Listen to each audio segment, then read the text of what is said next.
Need the mic? She said yes. Good morning, good morning. Y'all look like y'all stressed already. You're not supposed to come stressed. Hope I'm not causing the stress. So good morning, and Dean, thank you so very much for this opportunity to share on this. I call it seminaries and stress, but I want to talk about stress not only as a seminarian, but also as clergy, because I don't think that we have stress in just one area of our lives.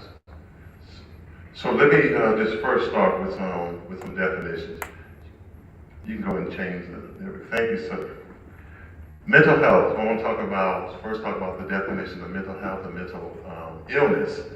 So mental health includes our emotional, psychological, and our social well-being. Our mental health affects how we feel, how we think, how we act, and it also determines how we handle stress, how we relate to others, the choices that we make every day. And it's important at every stage of life, from childhood and adolescence through adulthood. And so that's the definition of mental health from the mentalhealth.gov. And then the World Health Organization also provides us with a definition of mental health: a state of well-being in which the individual realizes his or her own abilities, can cope with the normal stresses of life, can work productively and fruitfully, is able to make a contribution to his or her community. So that's a definition for World Health Organization. And then we go from mental health to mental illness, because sometimes people use those terms interchangeably, and they're not interchangeably, they're really different. And so mental illness refers to conditions that affect a person's thinking, feeling, mood, or behavior. These can include, but aren't limited to, depression or anxiety, bipolar disorder, or schizophrenia. Usually a mental illness is something that's diagnosable in the DSM-5. It is usually associated with distress or impairment in important areas of function. And so generally, when we have a mental illness, it's associated with a distress either in our areas of work, our social areas, our home areas, areas of relationship.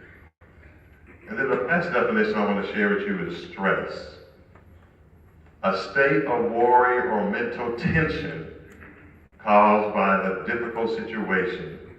Stress is a natural response that prompts us to address challenges and threats in our lives. And everyone experiences stress to some degree. Everyone experiences stress to some degree. The question is, how do we respond to it? How do we respond to it? Because the way that we respond to stress makes a big difference in our lives. It shows a familiar scripture for many of us, 1 Kings chapter 19, just a few of the verses. Now Ahab told Jezebel everything Elijah had done and how he had killed all the prophets with the sword. So Jezebel sent a messenger to Elijah to say, "May the gods deal with me, be it ever so severely, if by this time tomorrow I do not make your life like that of one of them." Elijah was afraid and ran for his life. When he came to Beersheba in Judah, he left his servant there while he himself went a day's journey into the wilderness. He came to a broom bush, sat down under it, and prayed that he might die. "I have had enough, Lord," he said. "Take my life. I am no better than my ancestors." Then he lay down under the bush and fell asleep. This is extreme stress. This is extreme stress, because when Elijah had got word that someone was going to take his life. Now, many of us don't have that level of stress that we have to deal with every day. However, I would ask the question, Have you ever said like Elijah, I've had enough, Lord. I've had enough with academics. I've had enough with the church. I've had enough, Lord, take it away. This is just way too much.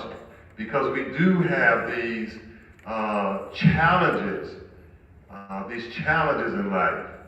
You know, I remember when I was a naive Christian.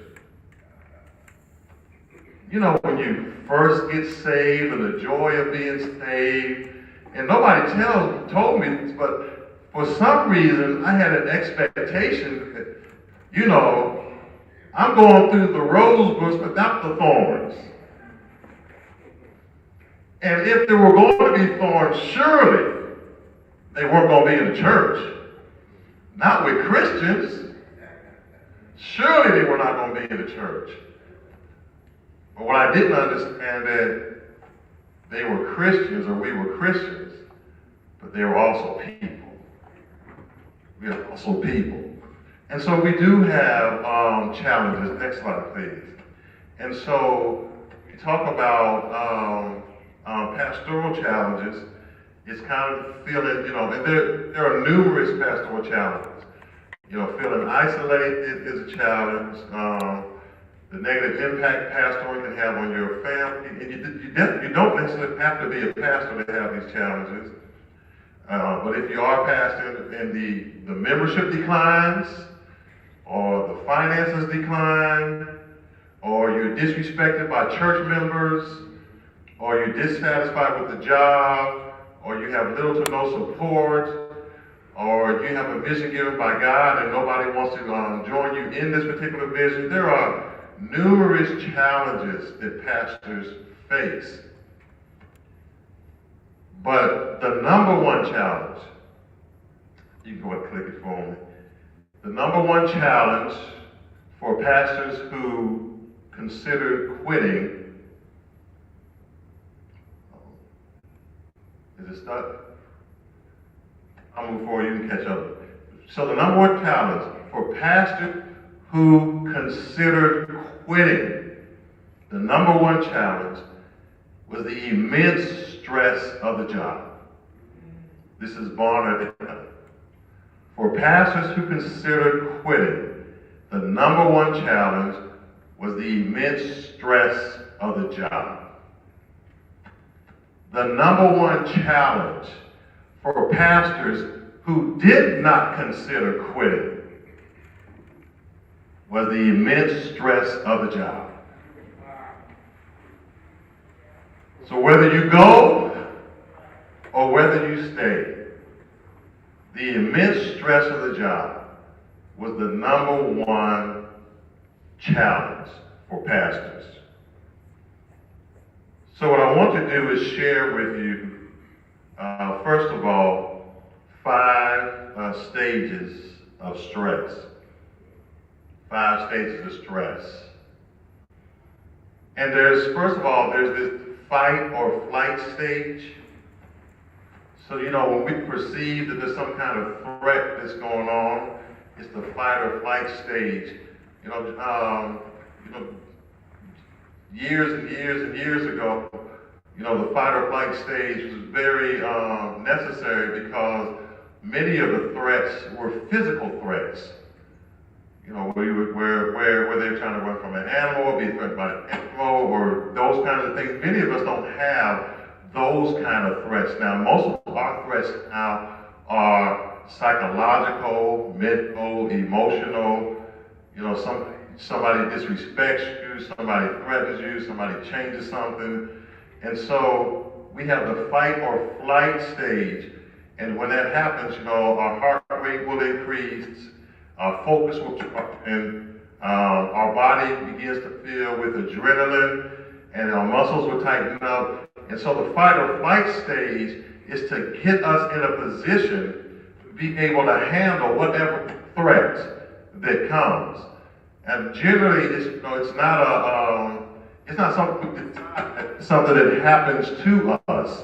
When we find ourselves in fight or flight, we can make a decision whether or not we're going to stay in there and deal with it or walk away from that situation. So that's the impulse that we feel, whether we are going to fight or whether we are going to flight. And so when we're at school or where we're in ministry, our fight or flight can be triggered by a lot of things. It can be triggered by, you got to take this test, this paper is due, or you have a conflict with your group members, with your presentation, or you have a conflict with your professor, Dr. West. Well, they go to West because we know West and stress don't go together.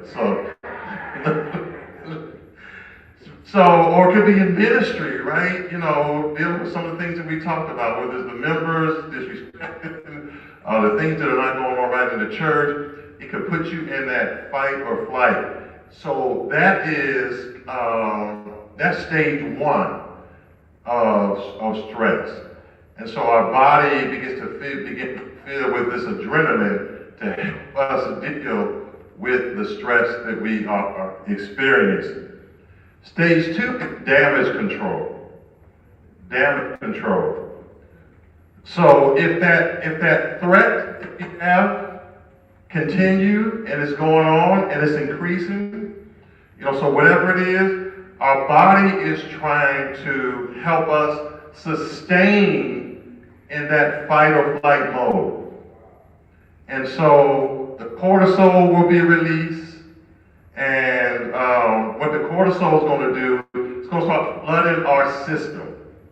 And it's going to be flooding our system to help us be in a space where we can sustain that mode because we are trying to deal with whatever that threat is.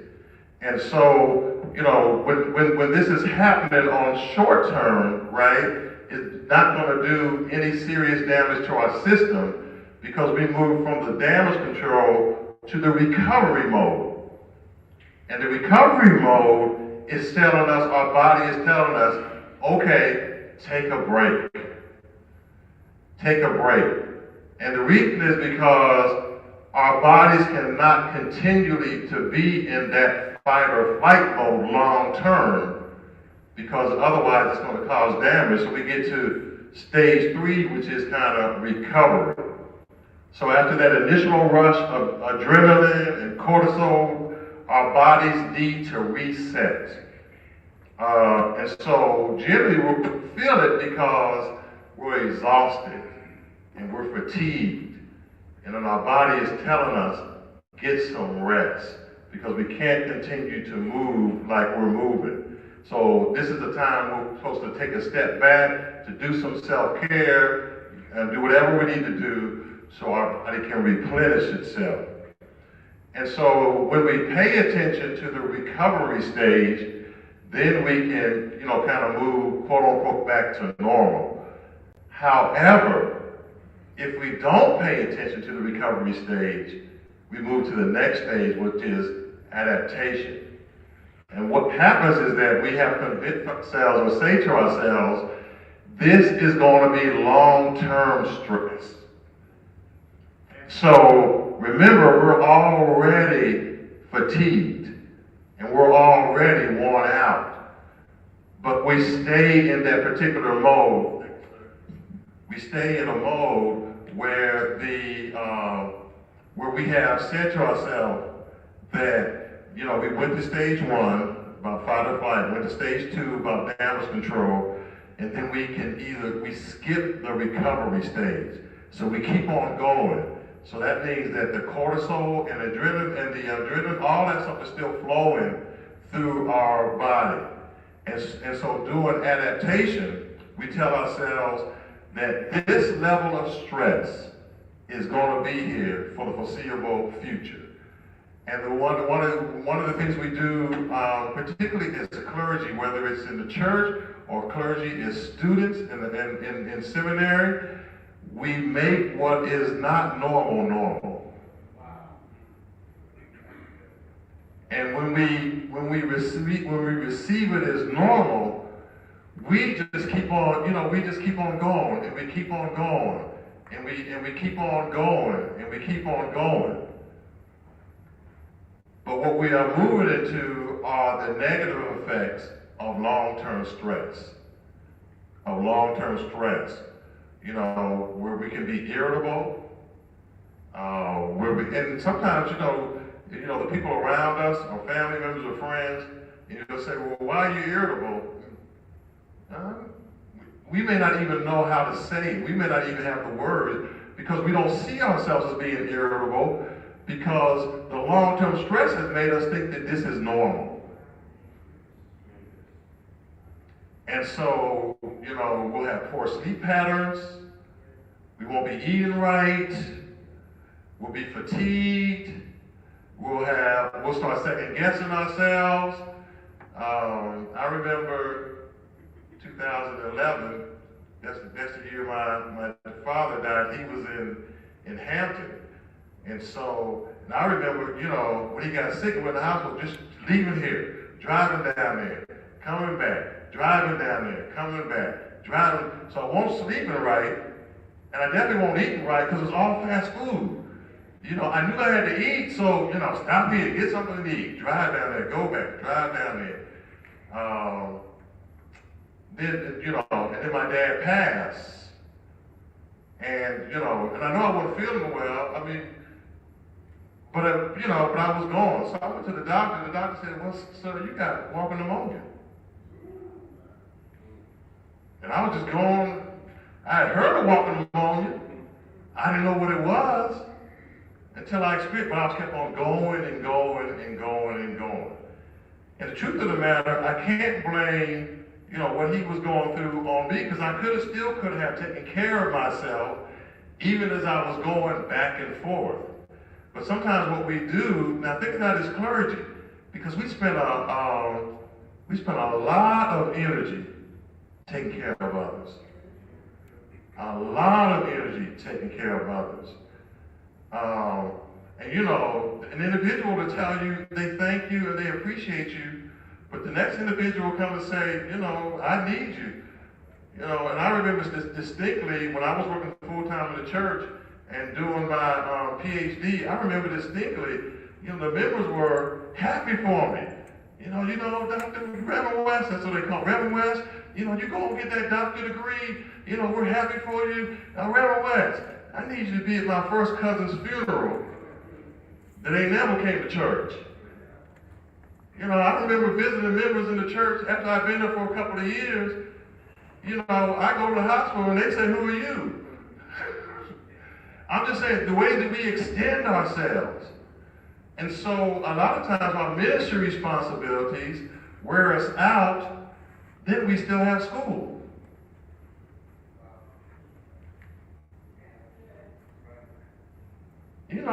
I'll just use myself as an example. You've been in my class, you don't come to my class and say, well, Dr. West, I had to preach last night, that's why I didn't do my paper. We stay up, get it done, move on to the next thing. Even that means lack of sleep, lack of eating, whatever it may be. And then finally we get you, after adaptation, the next stage is burnout. And burnout is the result of long-term unresolved stress. This can be defined as the loss of meaning in our work, loss of meaning in our school, coupled with our mental and emotional or physical exhaustion. And for some, it may even lead to further physical and mental health complications. So the goal really is, because it's not a question of whether stress is going to come in our life. It's a question of how we're going to navigate it, how we're going to manage it. And the goal is, once we get to that fight or flight, that damage control is to be intentional about recovery. When we don't go, when we omit recovery, then we try to look at it as this is a normal part of our life. And then after that, though, it may lead to burnout. Next slide, please, sir. And so what this does is has an effect on our nervous system. And so this stress, this fight or flight, And so we have the autonomic nervous system is named because it works autonomously, without a person's conscious effort. So we don't have to tell our nervous system what to do. It is just unconsciously, it's going to respond for us like it needs to. Next, sir. And so there's two parts of the autonomic nervous system: sympathetic nervous system and the parasympathetic nervous system. Next slide, sir. And so the difference between the two, right? The sympathetic nervous system is one of the two main divisions of the autonomic nervous system, and its primary purpose is to stimulate the body's fight or flight response. That's the sympathetic. So when we feel challenged, when we feel threatened, the sympathetic nervous system starts to respond. And then the other one is the autonomic nervous system. And this is the nervous system that really, tries to give us homeostasis. It tries to keep us in balance. It tries to be there for us to rest and digest our feed and breathe activities.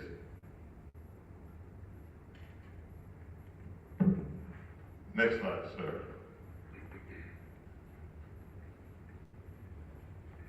And so just some comparisons between the two, the sympathetic versus the parasympathetic.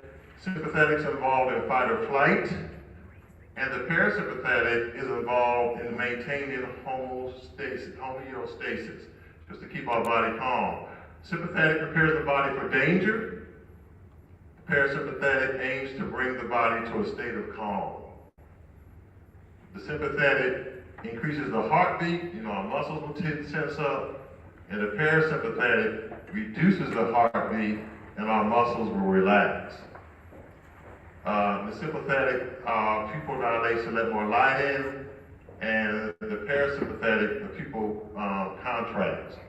And so what we don't want to do is keep our body in the where the sympathetic is activated, because it's not supposed to be activated long term.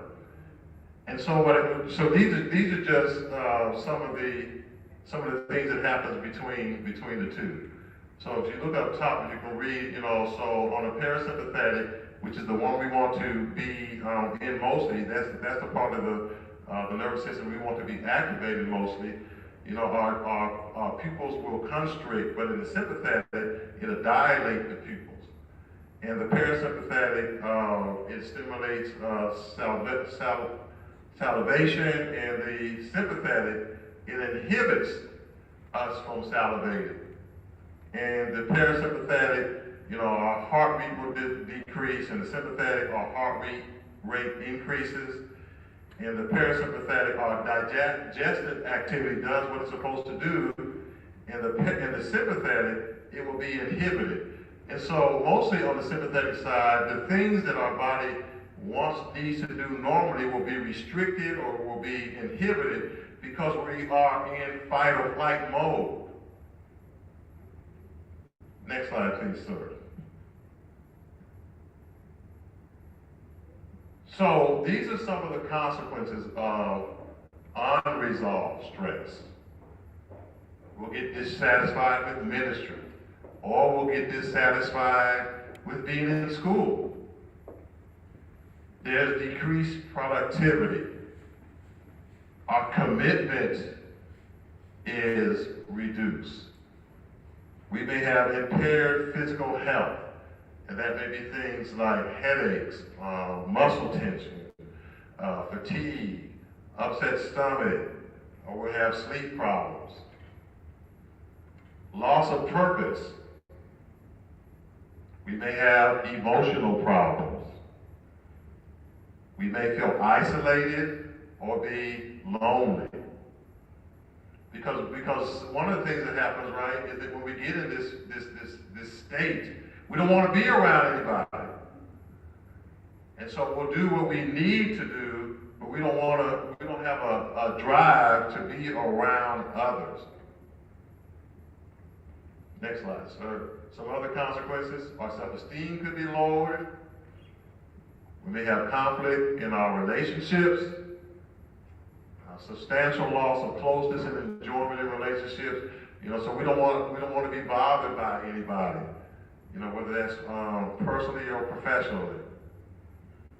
It can lead to things like depression and anxiety, low self-esteem, and excessive anger.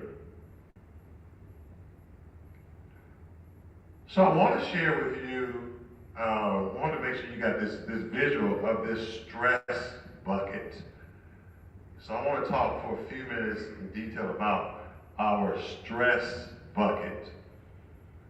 And so you see the bucket, and then above the bucket you see these what I call stress faucets. So in the bucket itself, right? The goal is to keep the stress level down. The goal is to keep the stress level down because too much stress will cause our stress buckets to overflow. And so one of the ways we keep the stress level down is we be able to utilize some healthy coping skills. And you see, the stress level in everybody's bucket is going to be different. When I think about the stress level, the amount of stress that you can navigate in a healthy way. Wherever that is in your bucket, it may be in the middle, maybe lower, but wherever your stress level is, the distance between that and the top of the bucket where it overflows is kind of your buffer zone. It's kind of your buffer zone. And so the lower the stress level, the greater the buffer zone. The higher the stress level, then the lower the buffer zone. So let's talk about what these stress bucket, the stress faucets up top can be. Next slide, sir. And so you can go to the next one. So the stress faucets, one could be academic stress. And so these are the faucets that are poured into your buckets, poured into your stress bucket. And so it could be academic stress. Academic stress could be something associated with the amount of time you have to study, the greater your study load, how you perform on papers or tests. Because some of y'all are like, I had a student said to me, what is that minus behind my A? And it shocked me at first, and I understood. She said, well, I'm not supposed to get a minus behind my A. So, when we have whatever the expectations are, and expectations don't come through, that may cause us some stress. Conflict with professors may cause some stress. Conflict with group members. Conflict with your peers. That may be how your academic stress faucet pours into your bucket. The next one is interpersonal. So our interpersonal stress faucet. And so this interpersonal comes from our interactions with people in our daily lives. People that we're in a relationship with. And so that can include having an argument or disagreement or conflict with your significant other, your family members, your friends, your parents. That's interpersonal. The interpersonal stress faucet may pour into your bucket.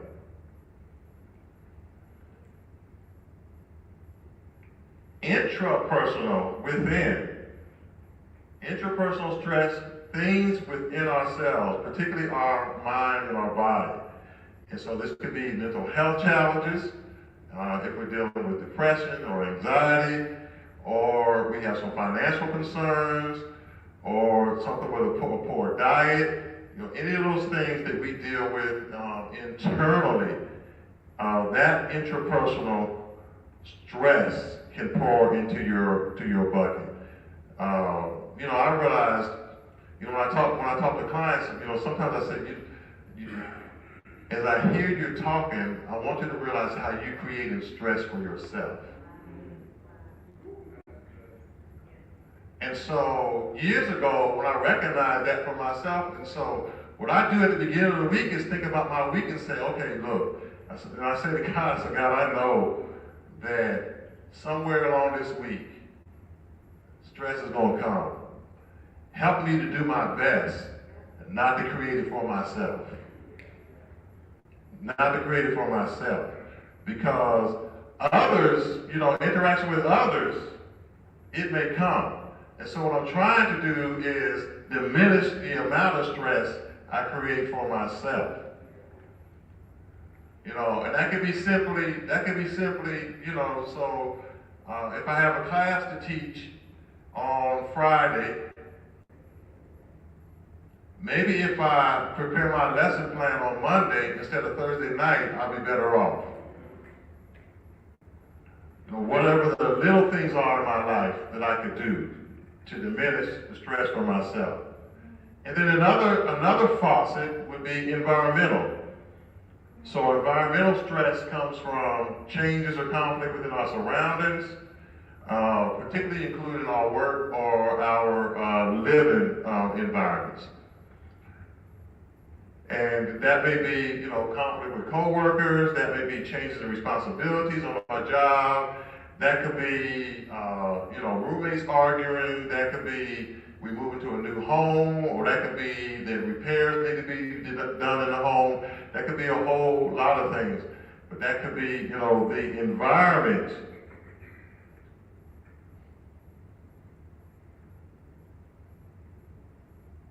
Environmental stress. And so, so we talk about these kind of stress faucets, and there could be other faucets that are pouring into our stress buckets. And so when we think about the faucets, there can also be multiple faucets pouring at the same time. So for instance, this is say that you and your spouse are co-pastor in the church, and you have a disagreement at the church.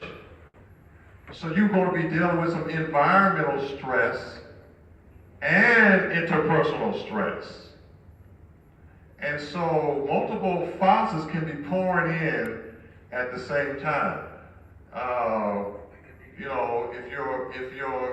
If your pastor is also your seminary professor, that happens sometimes. And so, if something goes on at the church or something goes on at the school that you have a disagreement about, a grade or something, then that it would take conscious efforts it would take conscious efforts to separate one of those environments from the others, but a lot of times we don't. Because we just see the person that we mad at or in disagreement with. And so the stress faucets can pour into our stress buckets more than one at a time. Next slide, please, sir. So back to, the visual again. So you can see you have those faucets up above that are pouring into, but you also see there's some faucets attached to the bucket. Because the faucets that are attached to the bucket, I look at those as, coping skills. The coping skills faucets. And on this particular one, there are 3 coping skills. And so one of them, the one to the left, is an unhelpful, and I'll say unhealthy. So what happens is when we have unhelpful coping skills. So what do you mean by that, right? Those are the ones that provide a short-term relief, but causes us more trouble in the long run. So yeah, you can go drink,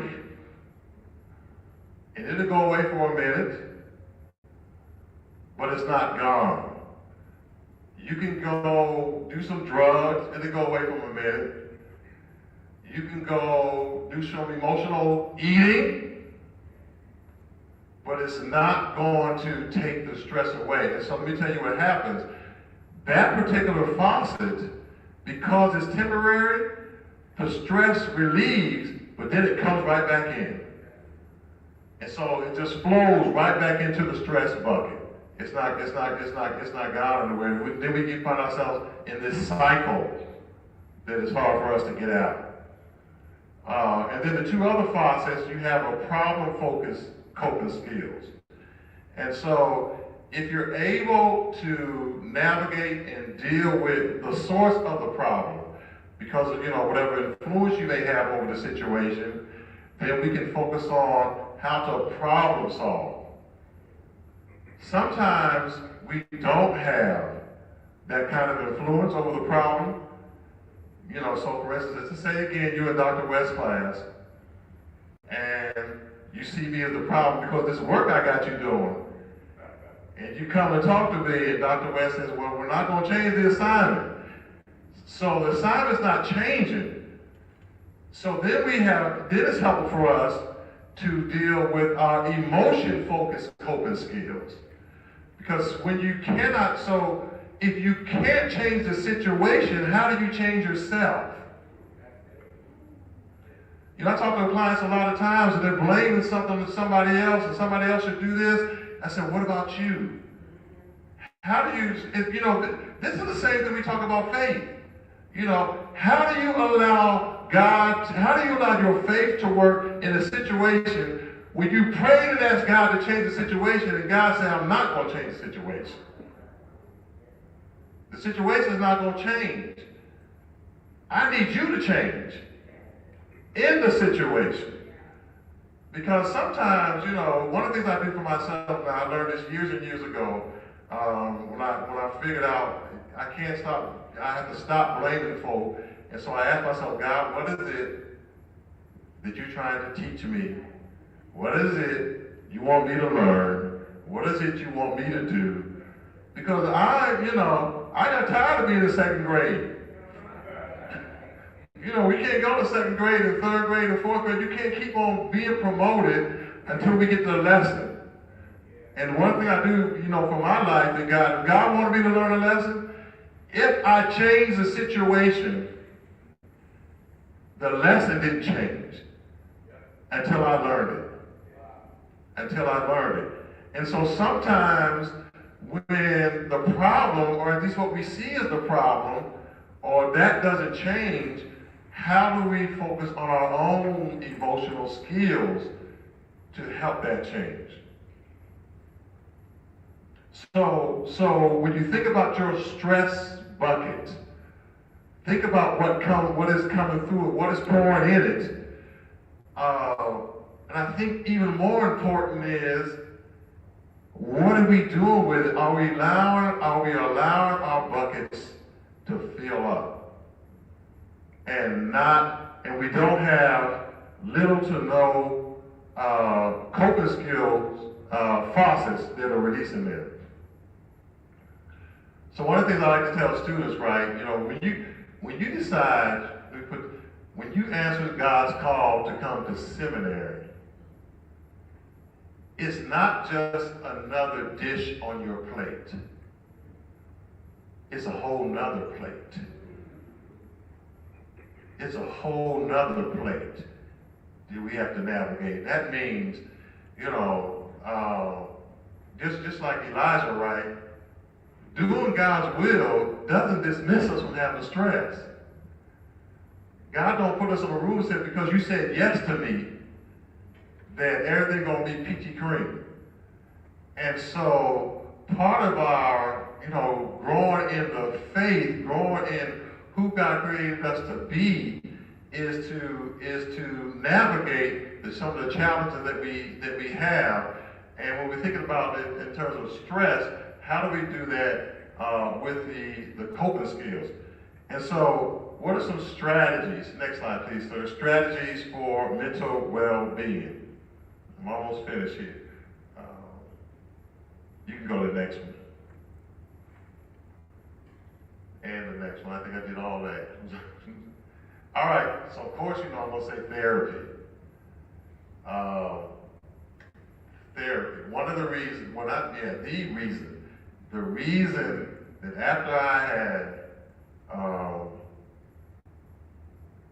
completed 2 master's degrees and a PhD.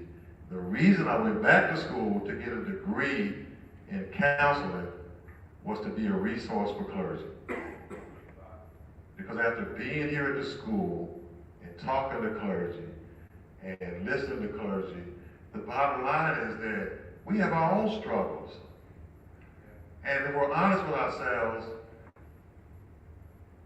there are very few people we can talk to that we trust. Because you can't, remember saying, well, how you doing? You can't stop and say, all hell breaking loose in my life. and in addition to that, unfortunately, we have built up a culture where we don't trust each other. And sometimes it's hard to trust each other, right? When, you apply to church. I remember one of the students we were sharing a few years ago because he had applied to a church and he shared with his friend that he had applied to the church. And next thing he knows, his friend applied to the same church. And so sometimes we can't even talk with each other. And sometimes for me, we don't need to talk to each other. We need to talk to somebody who is not connected to us, so that we can really flow. I remember I had a clergy person, and this is probably the third session she came into. Because the first 2 sessions, she was she was sharing, but she wasn't really sharing. The third session, she came into me. She said, "Look, I talked to my friend. He said to me, he said, let me get this straight. You mean you paying him to talk to him, and you're not talking to him?" And so we need to release, because we can't continue to carry all of this stuff that comes with ministry, that comes with being in school, that comes with being a seminary student. Our bodies are not designed for us to carry this stuff over and over again, and for our bodies to be in a flight or fight mode as if that is normal. So therapy, personal faith. So let me tell you what I mean by personal faith. What I mean by personal faith is that you spend time praying for you. We spend time reading for us, not reading to do a sermon. Not reading to do a lesson plan, to teach, but our own, how are we nurturing our own relationship with God? Even in seminary, right? Because it can be challenging. It can be challenging. You have, your academic responsibilities and your ministry responsibilities. Many of us have ministry responsibilities. Any of y'all, did your church say to you, "We are so happy that you are going to seminary, take 3 years off, and then when you finish, come back and resume your duties"? No. There's an expectation that all this will continue. And so how do we nurture our own relationship with God? You don't want to spend 3 years in seminary and you're so excited about graduating, and then when you graduate, God says, "Well, reintroduce yourself to me."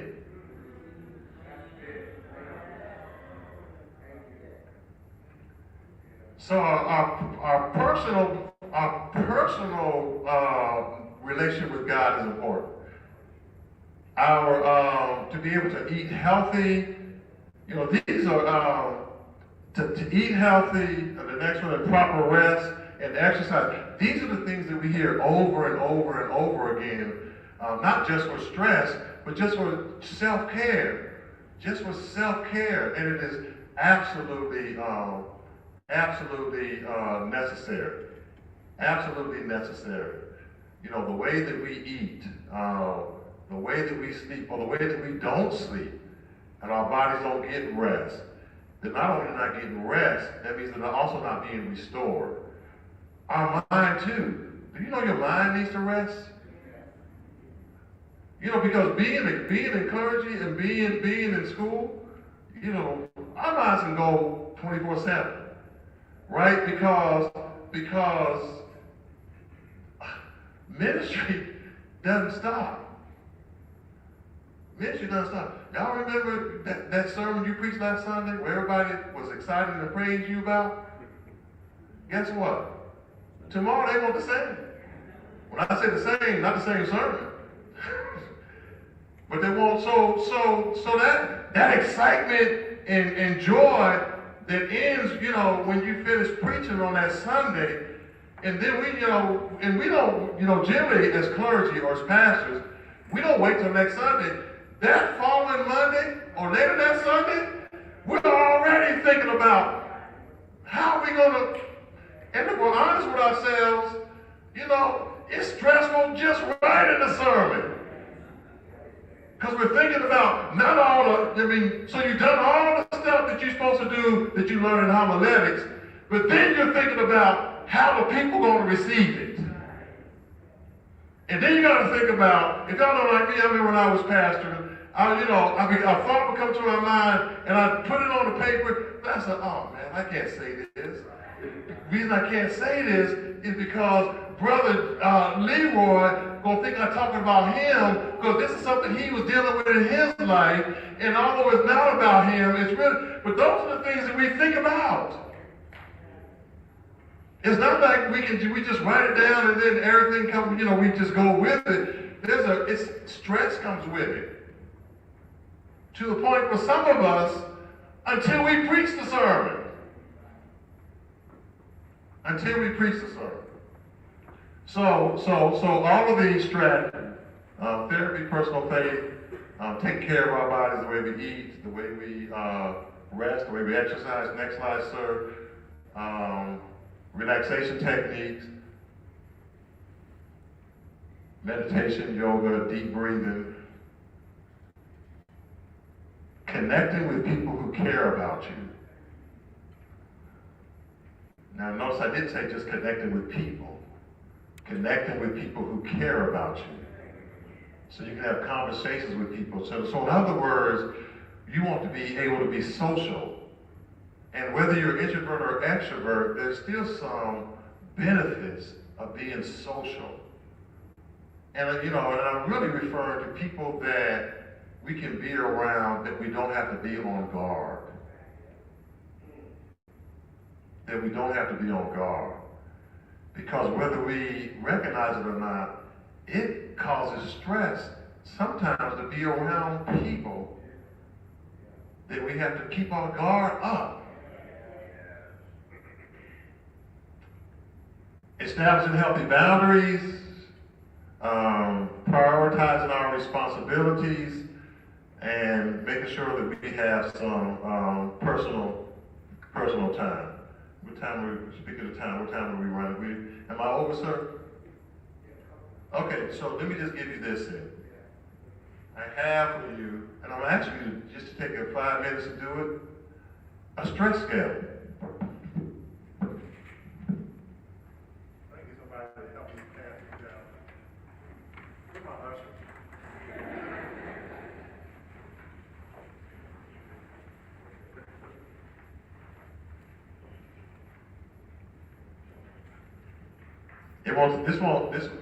This won't take long, but it will it will help you tap into some the why of your stress. The why of your stress. This particular stress scale is really asking you to look at your level of stress over the last year. And so you just take a couple of minutes to fill that out. Thanks.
Okay, let me just end with, I hope that this can be helpful for you. And you, as you can see on that sheet, you know, some of these things that can also cause stress to our lives are good things that happen to us. You know, what we call good things that happen to us. It doesn't necessarily, but that doesn't necessarily mean that stress doesn't come with it. And then you can see, particularly, you know, depending on how your score is, what you might want to look at. And then at the bottom there, it shares you some of the things that overstress can cause and do with your body. Okay? All right. Anybody over 500?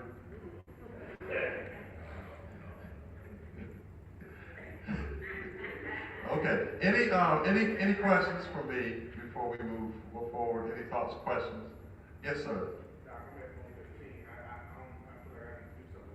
What did you say? I'm at 415. Yes. Yeah, absolutely. Oh, I'm sorry. One of the, he just said that his number was 415 and he needs to do something for himself. And I said, yes, yes. And we can talk if you want. Okay? Yes, absolutely. Absolutely. Because, you know, the thing is, right, you want to take some action for yourself.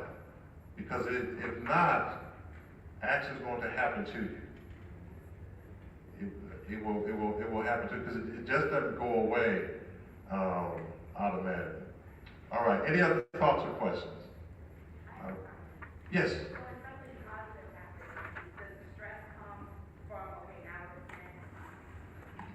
next? Yeah, so the question was, when something positive happens, does the stress come and now what's next? Because generally when something positive happens, we navigate it healthy, in a healthy way. And it helps us to move on. So our stress, remember our stress buckets, our stress level, it doesn't get to the point where it overflows because we are navigating it and then we are releasing that stress because of the positivity. Does that help? Any other thoughts, questions?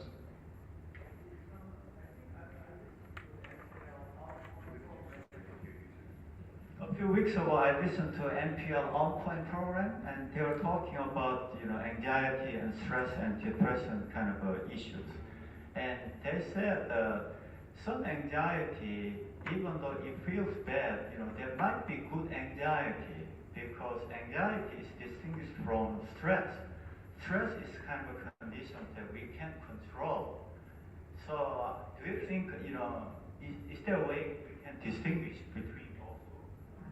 Yes. So, for instance, right, there are some people may get anxious right before they speak, right? So that can be healthy because it helps us puts us in a place where we are not arrogant about it. And so, you know, to think about preaching, right? I know, no matter when I preach, there's some anxiety right before. And what it does for me is, what it does for me is that I release it to God. I say, okay, God, this whole thing, you know, this is about you. And so to your point, it can be helpful. You know, it only becomes when it becomes chronic for us, or it becomes a place where the anxiety is normal for us.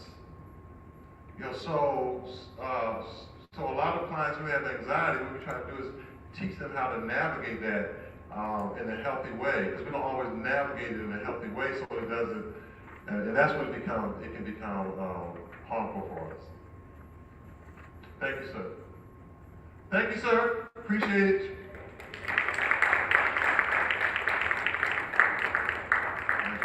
I'm not going to tell the people who over the school. Well, I want to thank you for giving me a test that was stressful. I appreciate it. Just taking it was stressful. Can we celebrate the gift of Dr. West to our seminary, to our community? Every time the 2 times I've heard you on this matter it's been necessary. I think one of the reasons why this session was important for us to, for him to share is because the demand of what we do in ministry, and I don't believe in a post-pandemic anything. My language is pandemic impacted, because every time I see someone wear a mask on a plane, that's a reminder of what we've been through the last 3 years. When I see when someone coughs and like everybody's response is, oh God, right? Like I was on a plane coming here and a couple of people coughed, and it's like everybody, you could tell the whole cabin went to, oh my God, we're all going to die together, right? It's just the world we live in. Even for us here, where Dr. Jansen, who provides leadership in terms of the development of our course schedule, even the conversations we're having about trying to get us to return to in-person. And, a lot of our professors are incredible at in-person, but many of us have been challenged with this online, instructional approach. And because it's challenging, to keep telling students, don't go on black, don't go on black, don't go on black. And then you start sounding like you're, angry and dictatorial and whatever else. I can't think of any other words. And so the professors are trying to keep you engaged, and you're trying to manage 4 hours of a screen.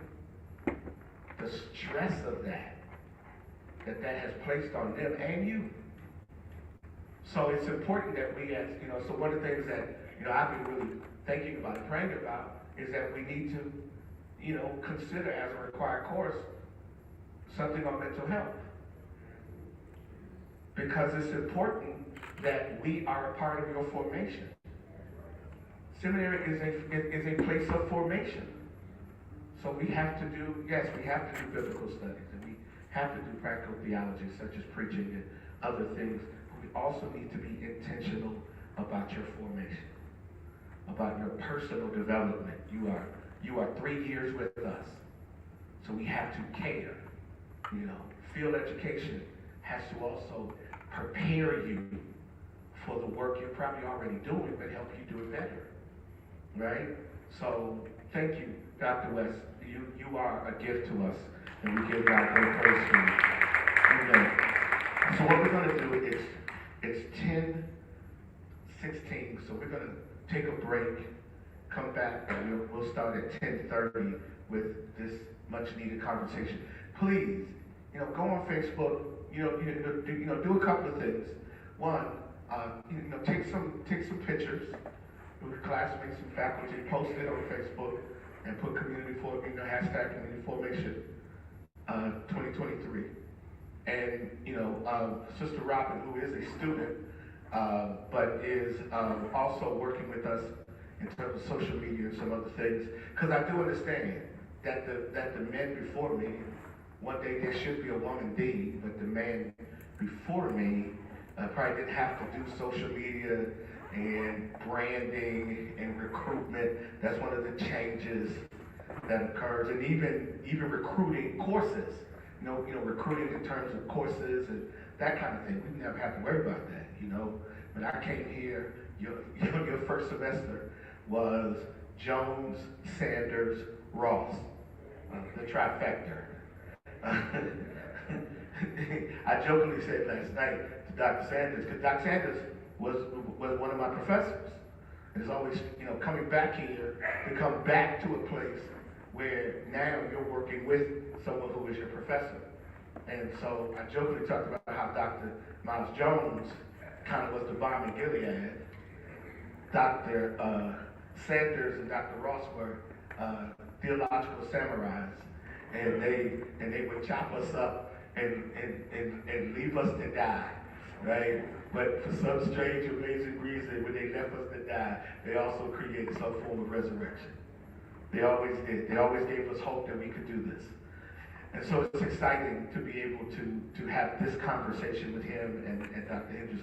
Dr. Hendricks, I waited to say this to you. Last night's presentation greatly impacted my preaching voice. If you can come to this place and not be impacted, then you are wasting valuable lifetime, life energy. Last night, I was up till almost 3 a.m. That's why it's funny when you text me talking about go to bed. I said, this woman does not know God that well. But last night, I went home and I started writing my sermon for Sunday. Because one of the stressors for me is that I'm the dean of this school, which is 7 days a week, right? We get emails all the time. We're dealing with issues all the time, right? But then I have to preach, and I have to pastor. And some days I have to tell faculty and staff, I can't respond right now because I need to be the pastor of the St. Paul Church, right? But it was interesting. I began writing my sermon about the Good Samaritan, and I heard you, and it changed my whole approach to writing that sermon. My preaching voice was impacted last night. Thank you. Yes, it's coming in 30 days. That's another stress. that's another form of stress for me. But it impacted my preaching voice. And I think that one of the reasons you should come to the School of Theology, I had the privilege of listening to Dr. Sanders and Dr. Hendricks having a conversation with no moderator, just talking, and to sit and listen to scholars, black scholars, distinguished voices, just talk in casual conversation was transformational for me. And it's interesting as we transition to this conversation, I want you to think about the privilege of sitting in this space. Just the privilege. And we're streaming our kindness. But we could be selfish and close this room. And only the people who made the commitment get the benefit of Dr. West and Dr. Sanders and Dr. Hendricks today. And so as you sit here, do not mismanage the fact that this is supposed to make you go back and look at every serving you thought killed them and ask, did it kill them or did it entertain them? Did it challenge them to grow or did it give them permission to stay the same? Wow. That's what last night did for me. And here's the other piece. It made me no longer afraid to tell that truth for fear of rejection of those who are listening. Because if you can't preach the core of the gospel for fear that people will not celebrate your gift, then your gift is an illusion. Because we are called to this great work. So, all right. So we'll take till about 10:35, and then so that gives them time to set up our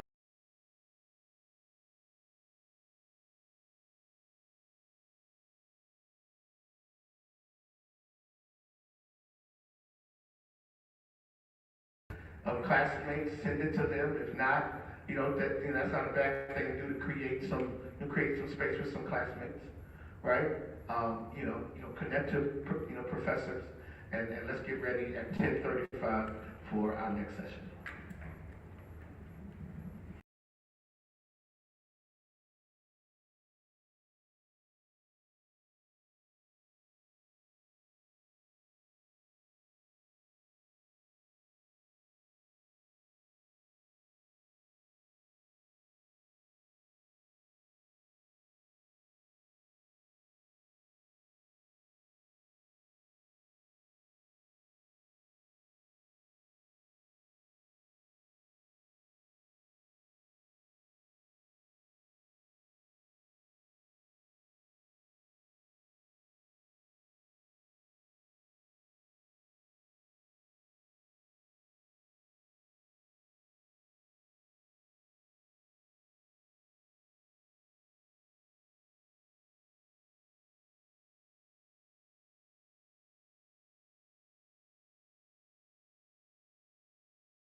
Listen to me. You still have time to become a part of the Samuel DeWitt Proctor School of Theology at Virginia Union University. We are encouraging you, inviting you to enroll today into the seminary, STVU, School of Theology, Samuel DeWitt Proctor School of Theology. Now you may be saying, you know what, Dean Guns, I'm not ready yet, but I want to start in the fall. So go ahead and enroll now. Go enroll now, vuu.edu, and then find theology, the theology tab, click it on and start the journey. It's not challenging, it's not difficult, but it is stretching. So why not right now, go to vuu.edu and enroll in STVU. We are waiting on you because we believe that if you come to STVU, you will never be the same.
wanted to ask both of you to kind of share what you believe is central to the gospel. What you believe is central to the gospel. And whoever wants to start first, it's fine.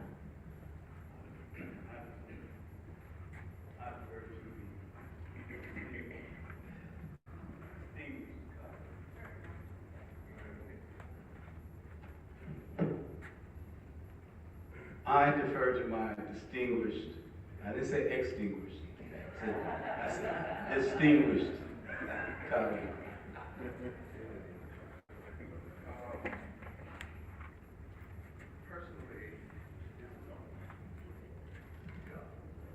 Personally, I think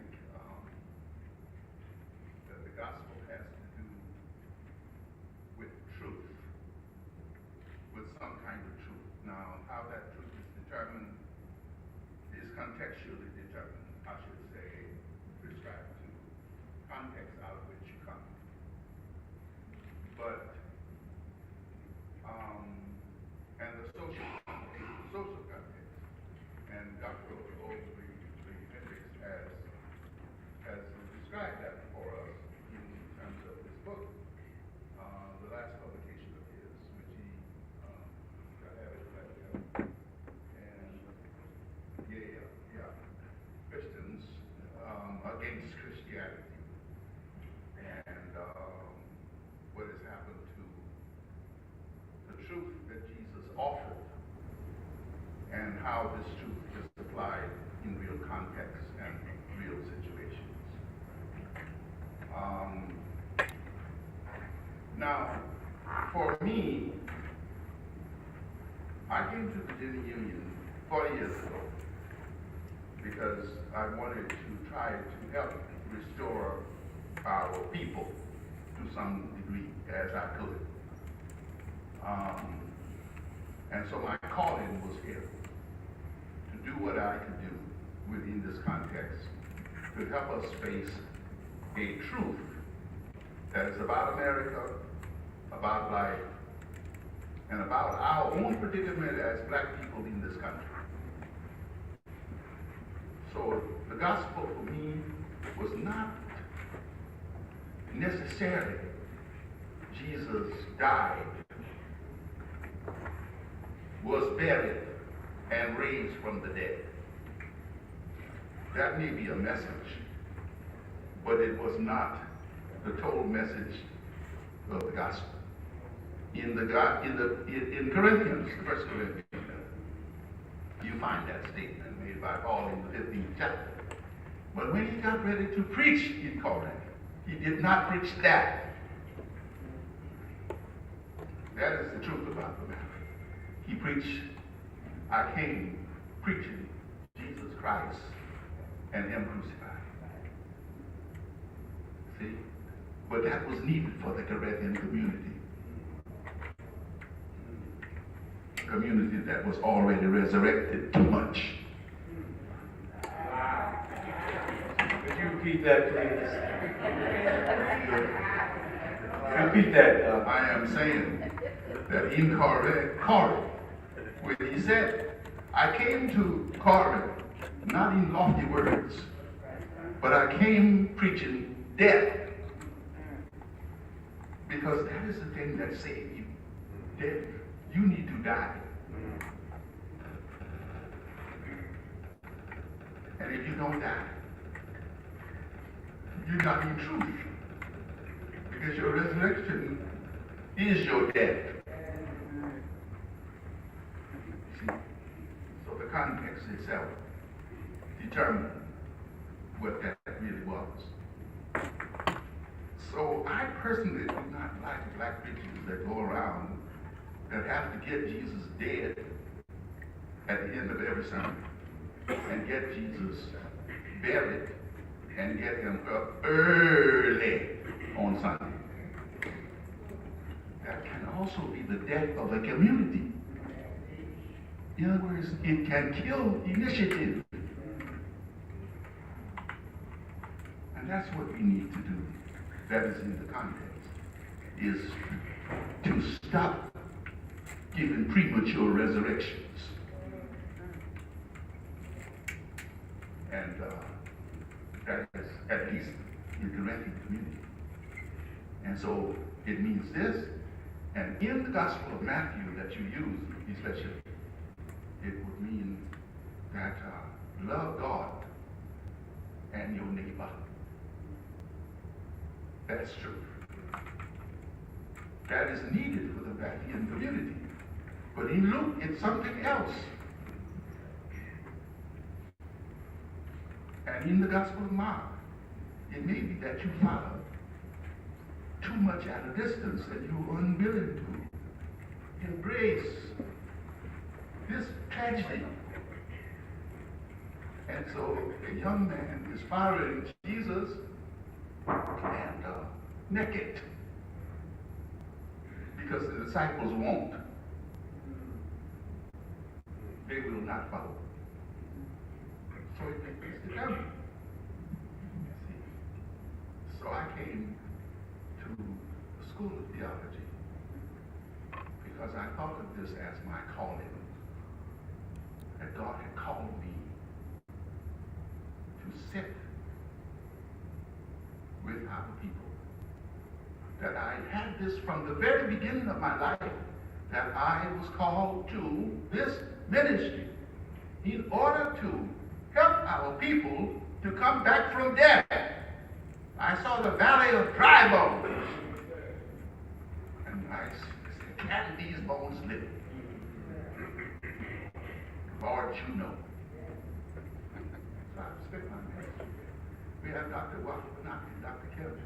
We have my colleagues, in the Bible. And evidently they have seen something too that we need to do, for the people. And here we have my good friend and my relative who is out there saying, hey, the gospel means this in this context.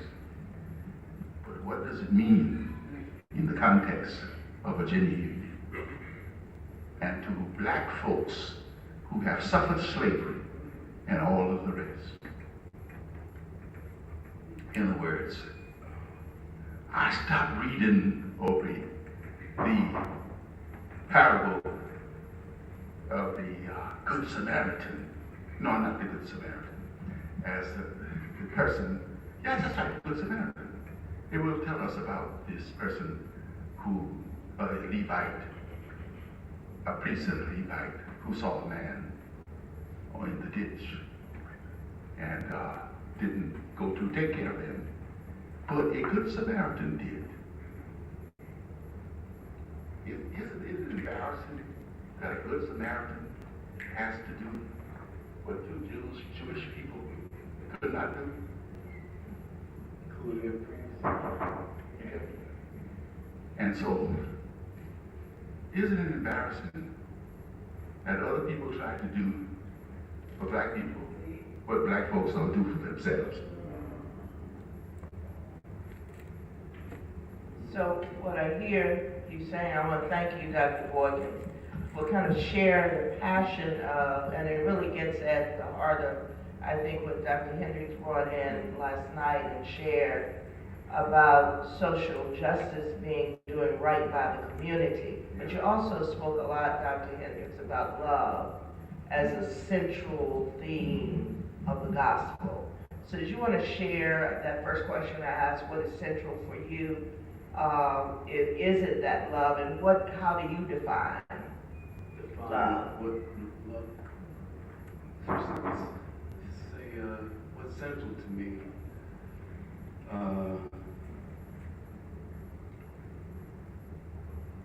It's not the church; it's the people.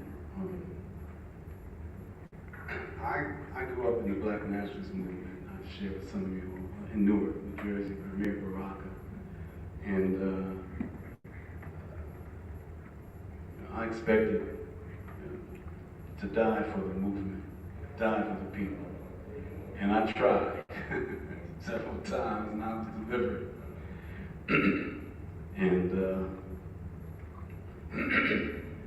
And I left the church because of what we saw as the irrelevance of the church to the struggle. It's a long story, but I eventually came back to the church simply because that's where our people are. And I'll be honest, not because I felt such reverence for the church as an institution, because that was not it. It was dedication to the people. Because that's what the gospel was about. Jesus wasn't dedicated to the institution. In fact, that's the reason they turned against him, right?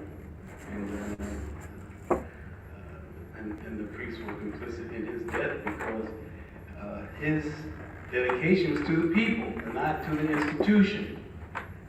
So I just want to make that clear. That might sound heretical, but I think it's part of the problem that often Christians take too much pride in being Christians, and not enough pride in being servants of the people. How do I understand love? I understand love as I think love and justice are indivisible. If you love someone, you want the best for them. And the best for them is to have access to the best things in life. And that's what justice is about. And so I take a certain, my response might be different from some, but I think real love necessitates struggle, dedication to the welfare of the community. Real love hears music and the laughter of children, and realize that if we don't do something, that those children who are laughing today might be crying tomorrow. So that's how I entered into it. So I see my role as a biblical scholar, as I was saying to Brother Fred,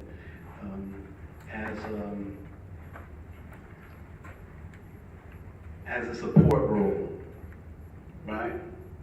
You know, you pastors on the front line, you know, y'all are taking the hits, and y'all are in the struggle, y'all in the fight, y'all in the trenches. It's our role to try to be of support, to give you, tools, and hopefully inspirational tools, to help wage that struggle, to make sense of it. Because, as we know, for centuries, since we've been here in America, we, more than any other people, have been fed the worst interpretations of Christianity, of the gospel that there are. And we suffered for it. How do we know we suffered for it? Because the most ignorant, hateful movement in years is winning. They're winning. Right wingers are winning. When you have a Marjorie Taylor Greene who's presiding over the people's house, this ignorant, hateful, racist, unapologetic racist, the fact that she's there means they're winning. The fact that they're reversing so many policies that we thought we'd never see reversed. We thought we had won the vote forever. And now they're closing the door on voting for so many people. So love for me says that if we really love, we claim that we love God, and we claim and we love God's creation, and we believe in the gospel and all that, then we should be out there fighting this thing, struggling. Our churches are supposed to serve the common good and not just us. And so, I just have to say I'm so disgusted and disillusioned with what I see in the church. And folks saying, well, Jesus coming back. Well, a whole lot of folk need to hope Jesus don't come back no time soon. Because What Jesus was finding something that I just would believe would disappoint and frustrate him to no end. Houses of entertainment, houses that raise money just to build bigger houses, houses supported by senior citizens that do very little to support senior citizens. I'm sorry, I guess my frustration, my anger is coming out. But it's just horrible. In the name of Jesus.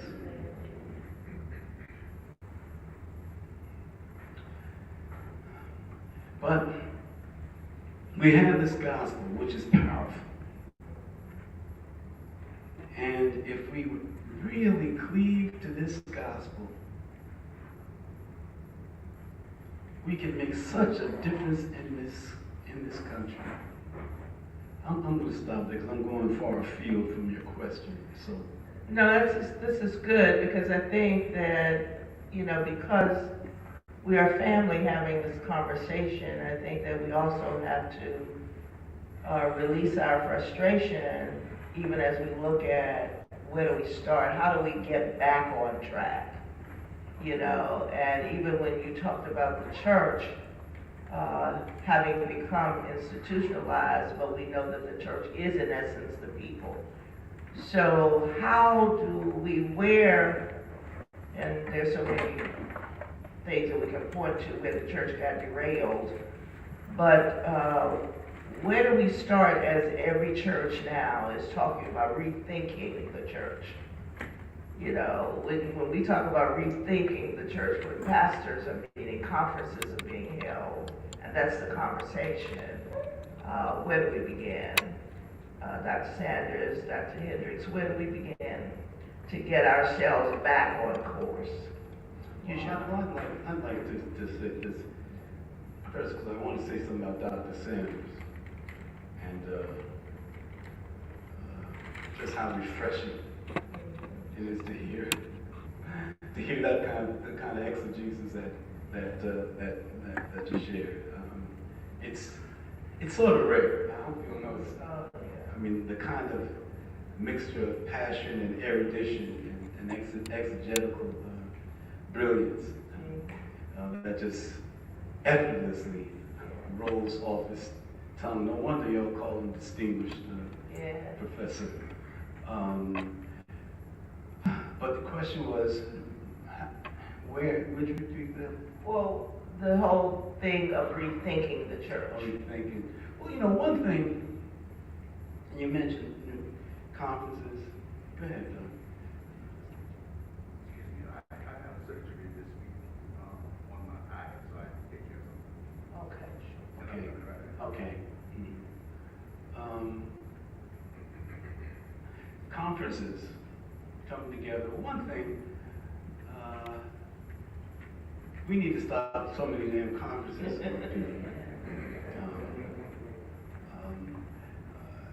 All these preaching conferences, I have no idea what that's about.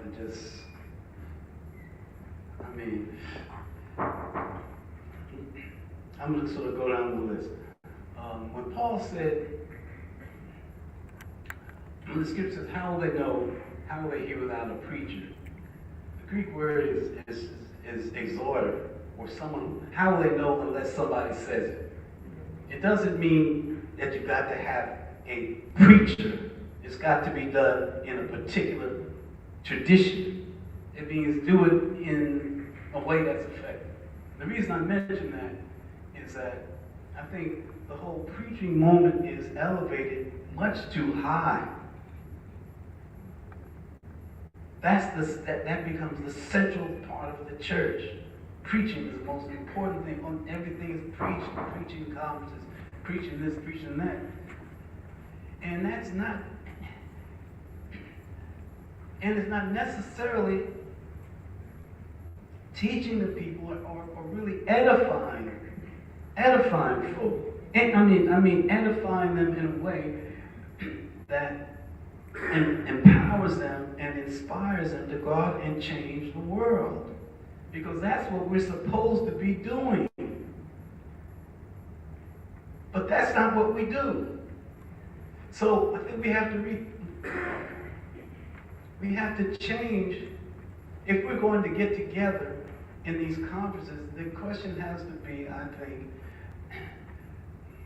how can we strategize like the other side strategizes, and that's why they're winning. How can we strategize?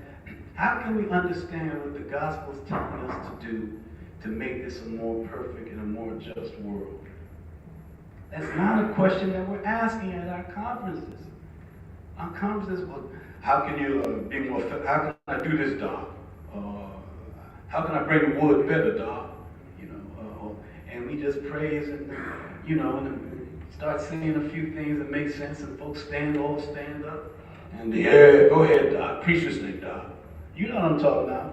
And yeah, go ahead, yeah, and everybody stand and go ahead, preach this thing.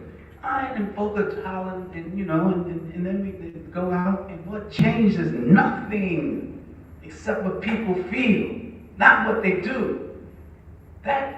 What is that? And so that's what it just kills me. So, okay, get to your questions. What do we have to start strategizing, start asking questions? What does the gospel tell us to do in the world? How can we serve the people in this age? How can we fight capitalism? How can we stand up against this onslaught of the religious right that's looking that dehumanizes people? How can we do that? And I think that's what the gospel calls us to do. To summarize, I think what we really have to do is stand back and look at the gospel itself and realize that the church is not what's most important, the people's most important. Jesus didn't have a church. He didn't have an institution. Now, of course, this institution had to grow, and it should have grown, but the institution is not. In fact, Jesus wasn't a Christian, by the way, and he didn't have Christianity.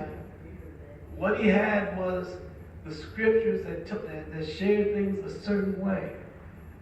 So for me, that's what it is. I have the gospel, I have the scriptures, that's what I study, that's where and the church is secondary, and it should be. It is to me anyway, and I think that is the way it's supposed to be. That's Jesus' example. So we want to follow Jesus. He said, follow me, then follow him and as he went out in the world, changing things. Nelson Mandela, and we also, familiar with how he did things. Nelson Mandela, when he was on the run, he would go here and there, raise questions. He'd go there and he'd show up at a stadium, and then he'd leave before they get arrested. Well, read Gospel of Mark. Jesus did the same thing. He's always on the way. That's what you do when you try to raise people's consciousness to struggle and fight, right? That's not what we do. We get stuck in one place, and that's where we stay. That's not following Jesus. That's not. And as far as the church, and on this rock I will build my church, my ecclesia, well, that means those called out, right? That doesn't necessarily mean an institution. What I'm suggesting is that the church is supposed to be a movement and not an institution as such, a static institution. And I think that's what we must start to do. Look at our churches and our faith as part of a movement. And what that will do, I think, is take us out of our atomistic enclaves. We can start working more together as churches and not just trying to glorify our own house so much, and start to make a difference in the world. We have these, so Brother Fred's talking about he's from Detroit. You got a zillion churches in Detroit. Why can't some of them churches come together to do something for the folk? I mean, in a real substantive way, control the city. That's what a movement does, and that's what I think has to change, to see us as part of a gospel movement, not part of a religion as such, or an institution or institutions. And I'm not a hater on the church. Don't get me wrong. I was raised in the church. And if you read the first chapter, the introduction of my most recent book, I mean, I share what the church has been to me in the magnificence of what it gives to our people, the great love and the great, I mean, I thank God that I was raised in the church, man. You know how them people do. You get up and mess up, saying your piece, and the worse you mess up, the more they praise you. Go ahead, baby. Go ahead. You know, you walk out and come here, Charlie. Slip a mint in your hand, peppermint or quarter or nickel, and you know, I mean, I learned what it meant to be dignified. You know, all of that. That's wonderful. The church is the only place where the masses of our people can be somebody and can be recognized in their full humanity. I love the church, so don't get me wrong, but the church should not be the main point of our commitment, in my estimation.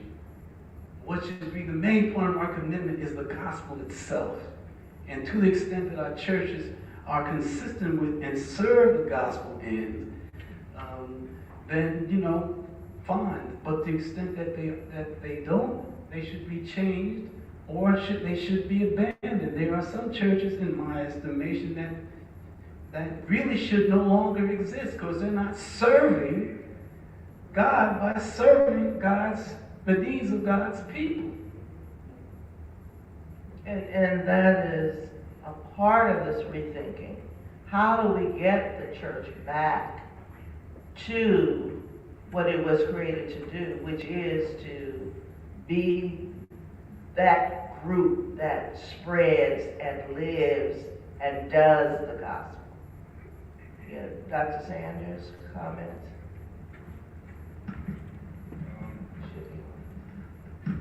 Yes, sir. Okay. Yeah, that's a really heavy question. You know, how do we do this? Those of you who have known me for a long time now, that is in this community, as well as my professional life, I came from the other side of the water. And that side was the side of segregation. That's where I came from. I knew what happened in segregation in America. Not only in what you call imposed segregation, but there are people who actually believe that in order, coming through black power and all the rest, that you shouldn't be asking other people to do your work. That you actually should try to do it yourself. Self-reliance. That's the nature of our community.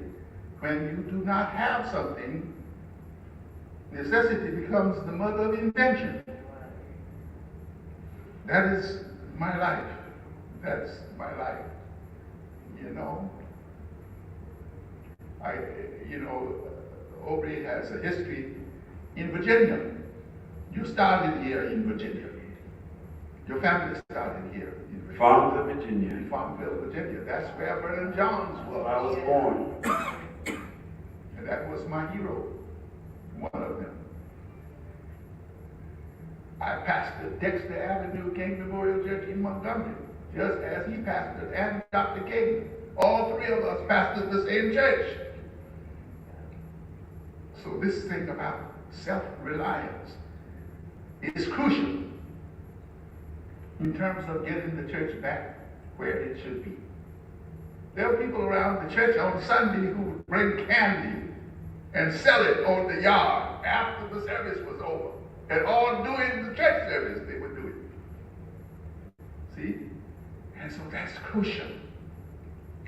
But then what we did, as I think, was 1954 was the crucial turning point in black life.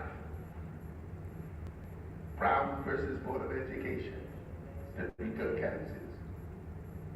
That's when we lost control. We lost control of our churches. We lost control of our ideology. We lost control of our theology.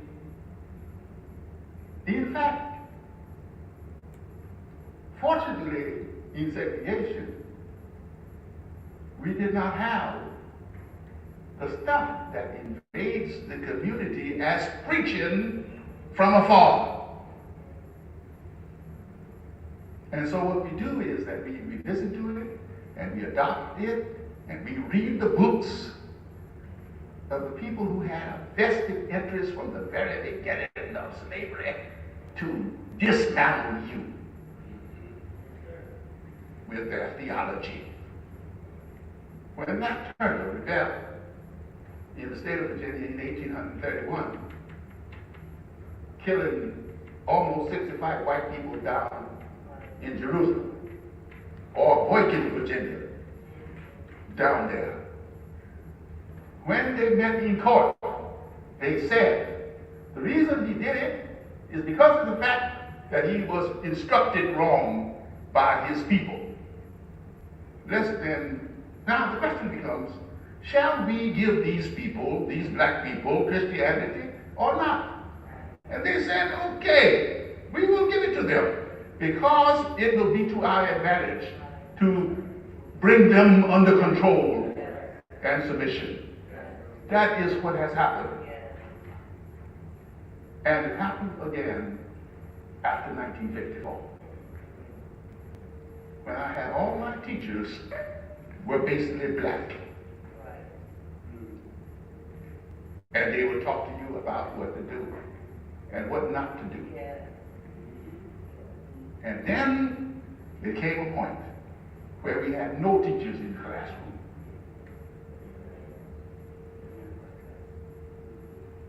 That looked like us. And then we have theology, which is not appropriate for us. That is what's going on. And I'll just ask you this simple question. Whose advantage is forgiveness? To the perpetrator or to the victim? That is something to think about. Dr. Sanders, you raised a question. I was going to move into that, but I think because you raised it with regard to the education, and I want to ask both of you to kind of share, with regard to black seminaries, what should be our curriculum now? That's a good question. I was president of a black seminary, Payne Theological Seminary, and so it's sort of a bird's eye view.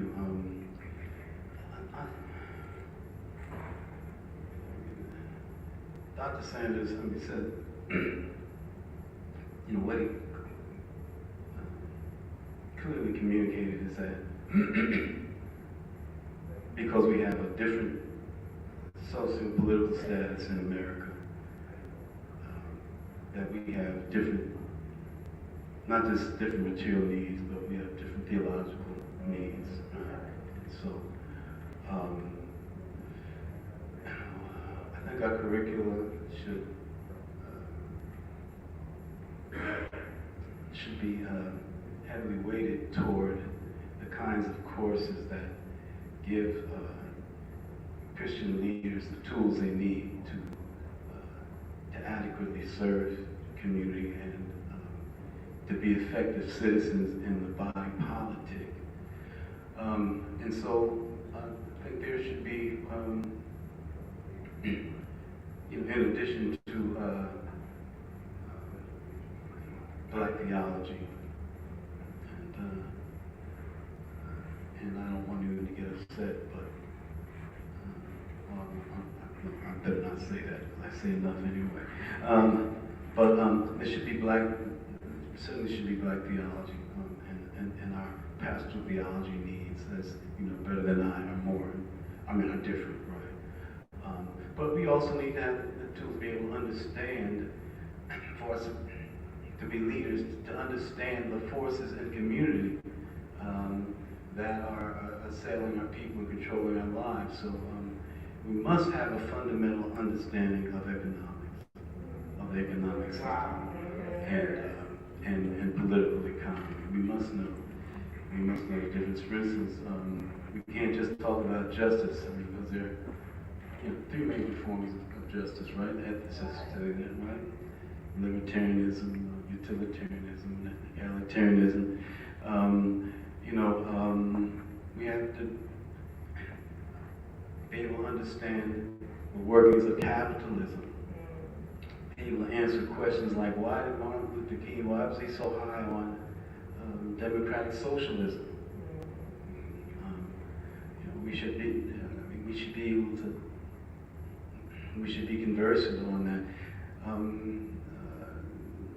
Courses in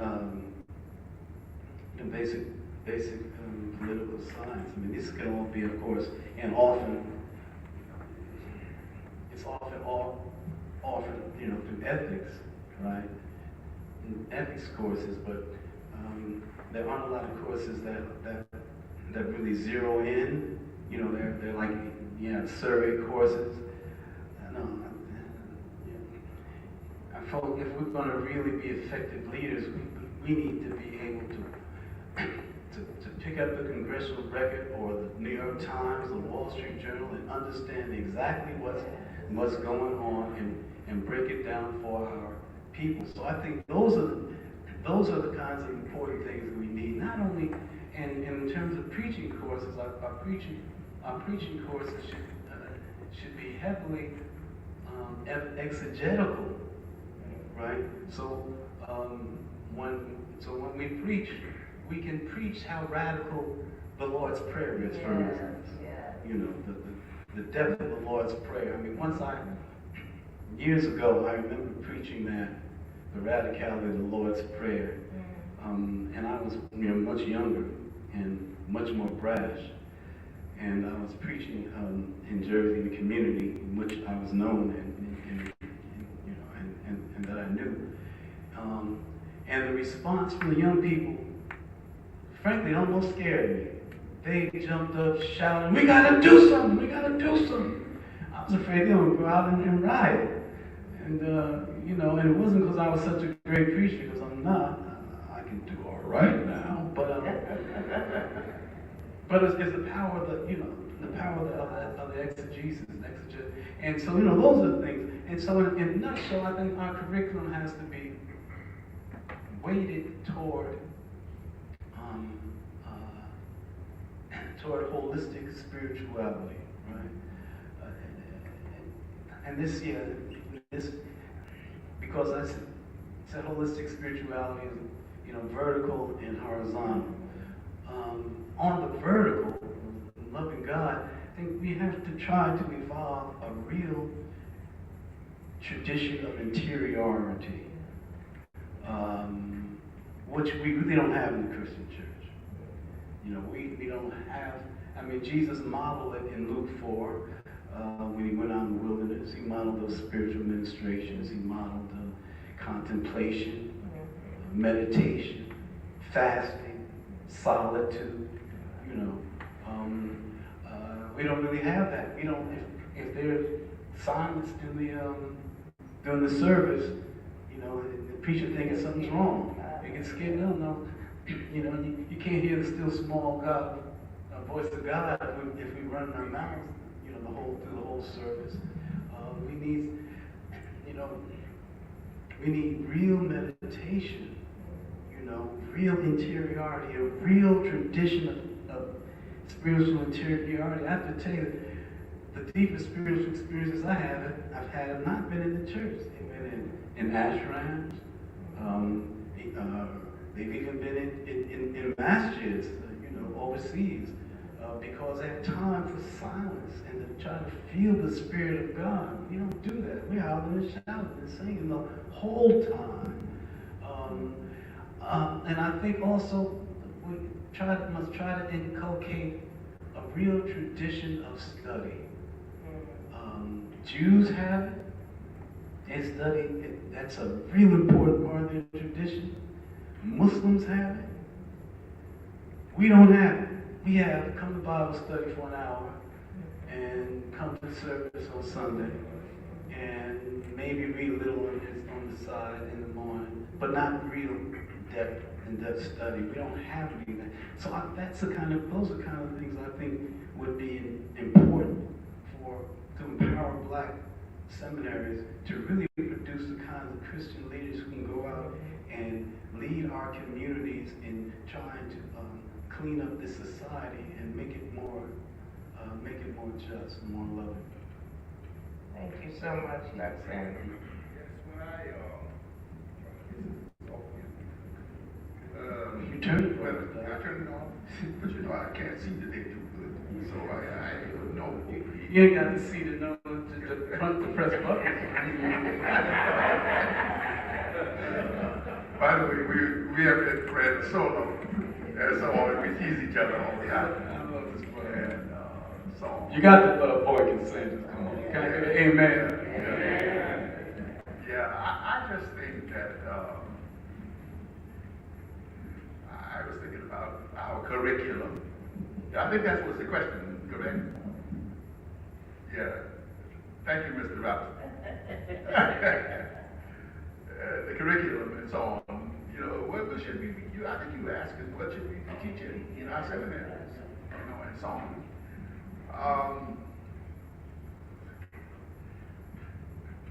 I could write a whole seminary curriculum for us, but I don't know whether our faculty will accept it. So I don't know. So that we do this periodically at Virginia Union. We say, what do you teach in Old Testament? What do you teach in New Testament? What do you teach here and there, and so on and so on. So we have this airing of what we teach. Okay. Now this is allegedly an African seminary. I'm going to put that up here. Allegedly, this is an African seminary. We're talking about diasporic people who left their continent long time ago and came here as slaves and now trying to make a living or trying to survive their own Holocaust or their own Babylonian captivity here in America. How do you train people or you teach people to survive this situation over here? All right? What does that look like in our homiletics department? What does that look like in our biblical departments? You know, both Old and New Testament. And this is what I see. The reason why we can have some relationship, see, by the way, our people did not accept all the stuff that was handed on to them. That is, those who were critical. They did not do that. Howard Thurman's grandmother is the case, where she said, I don't like Paul. Because all during slavery, they were telling us, slaves, obey your master, for his right in the Lord. And as allegedly came from Paul, she may not have been so critical as we biblical scholars are today about what Paul wrote and what Paul did not write and what came through the legacy of Paul into the church. But at least she saw it.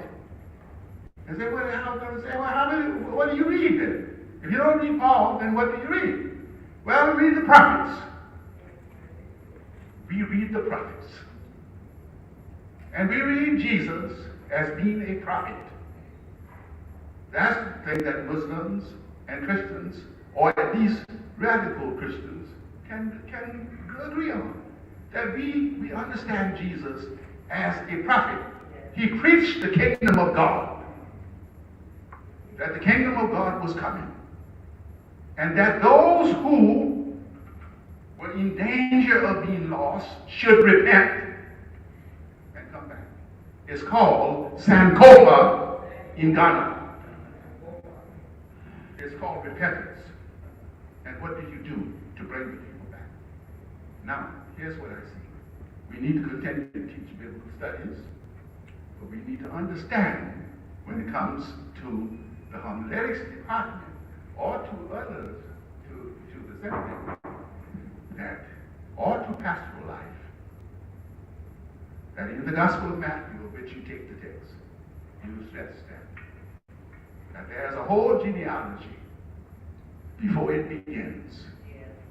And then you come down 14 generations and 14 generations and 14 generations, and then you get to Jesus. And Jesus went out preaching.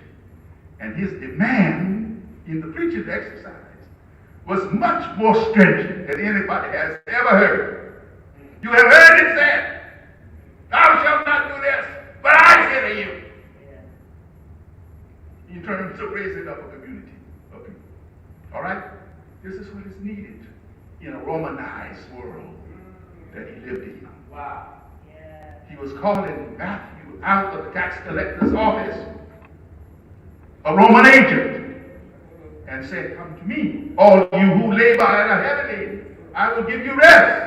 Take my yoke upon you and learn of me, for my yoke is easy and my burden is light, and you will find rest for your souls.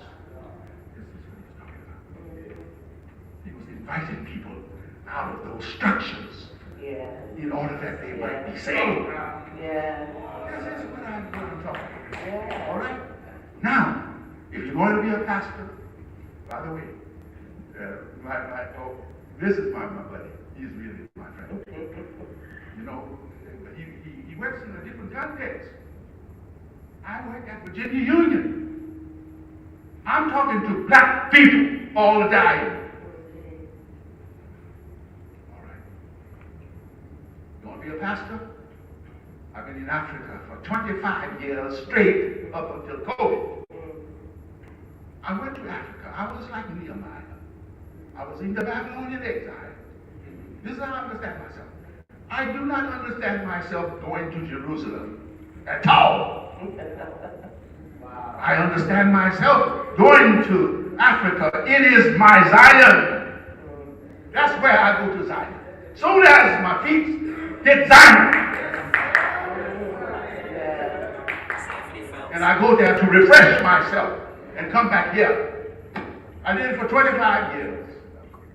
51 times in Ghana, Ethiopia, 15 other African countries. I go home. I'm going home on the train. Yes, I'm going home. But my home is not in Palestine. My home is in Africa. And I come here.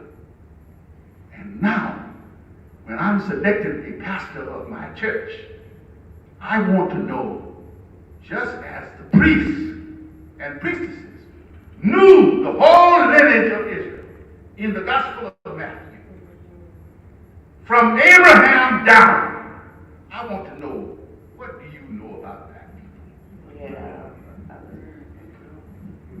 What do you know about black people? And you can't say, we were liberated in 1865. What do you know on the other side of the water? That's right. That's right. What happened to the people on the other side of the water? What happened before the Babylonian captivity? Why are you captive? Why are you in Babylon? Well, the priest had something to say about that.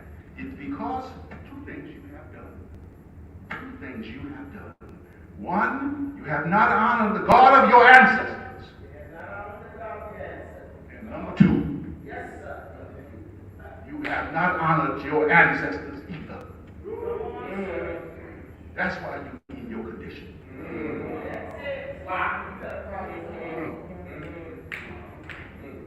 That is in African theology, traditional African thinking. Yes.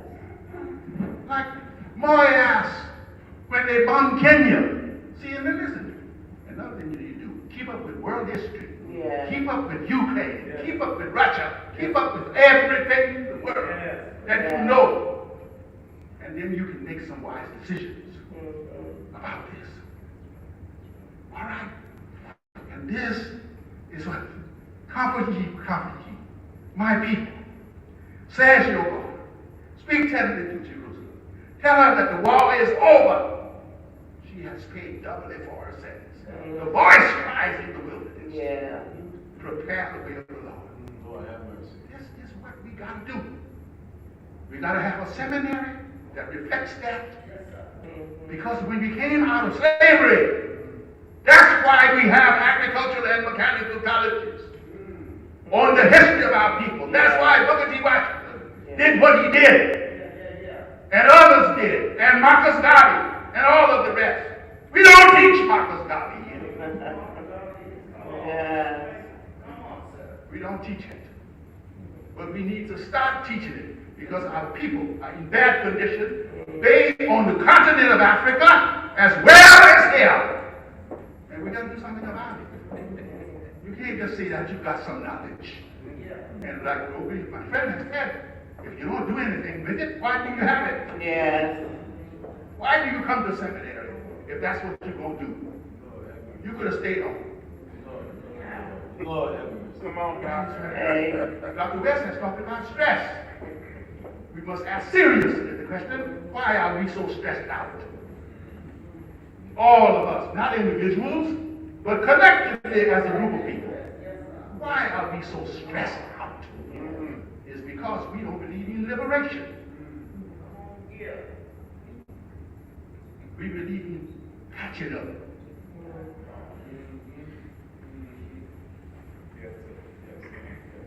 Not the righteousness of God. God came down on Mount Sinai in fire and smoke. It's a crystallizing, it's a cleansing process.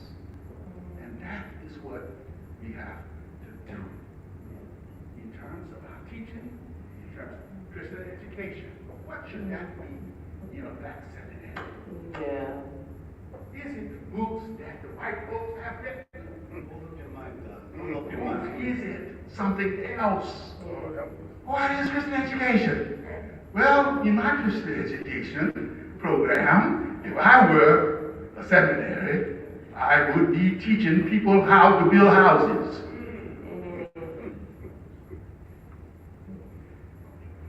I would be teaching plumbing. I would be teaching how to do electrical work. I'll be teaching brick masonry and how to build buildings. Oh, glory! You have a Booker T. Washington seminary. Yeah. Yes, that's exactly what I would have. Well, you know, you raised man say that. Yes, that's what I would be doing. Okay, I'm sorry, I'm out of here. We want to hear, I run all over the place. No, I appreciate that. Yeah. I appreciate it. And man, Yeah. because you inspired some stuff. When I was President Payne Seminary, one of the things we started an institute, I forgot what it was called, but you talked about having courses that prepare people to do practical stuff. Right. And you know, we had courses on rudimentary, well, basic finance, banking finance, stuff like that. You know, education theory for folks who want to be able to go out and work in the to influence educational policy and all that. All those things, all those kinds of things are important. But you know, there should be a track that teaches basic construction management. You know, basic skills like that. Since we're going, so we can build. Right. So because we should be looking to build housing, right? Yeah. And all that. It shouldn't be like the Jimmy Carter and the Habitat for Community. You know, only all those things are important. But there's something else I'd like to propose that might be a bit more iffy, but it's just as important. And that is, I'm thinking about Jewish children. They go to Hebrew school on Saturday morning, and they learn to read their scripture, which is Hebrew. We have Sunday school. We don't teach. I mean, kids they can learn computer from 2-3 years old. They can learn real quick, but we don't teach them to read the Bible. We teach them to read translations of the Bible. Right. When these kids, they can learn to read Koine Greek and biblical Hebrew just as easy as they can learn to read English. And we can raise up many scholars in the faith. It's not far-fetched. The Jews do it, Muslims do it. It makes one wonder sometimes, how serious are we about this faith? Because everybody is educating these other major religions are educating their people much more deeply, more thoroughly than we're educating our people. And it can be easily done. We got Sunday school already, and we can have Saturday morning. The kids, they learn like that, and they can come back and teach us. I just want to interject that as something, for thought for the church, for seminary. Thank you so much. Can we give both Dr. Hendricks and Dr. Sanders a hand? And we have time for just one burning question from you. Is there someone who has one burning question before we turn this back over to our dean? Anyone with, yes? Dr. Kim? I don't know that one question is fair, just one, but go ahead. I know.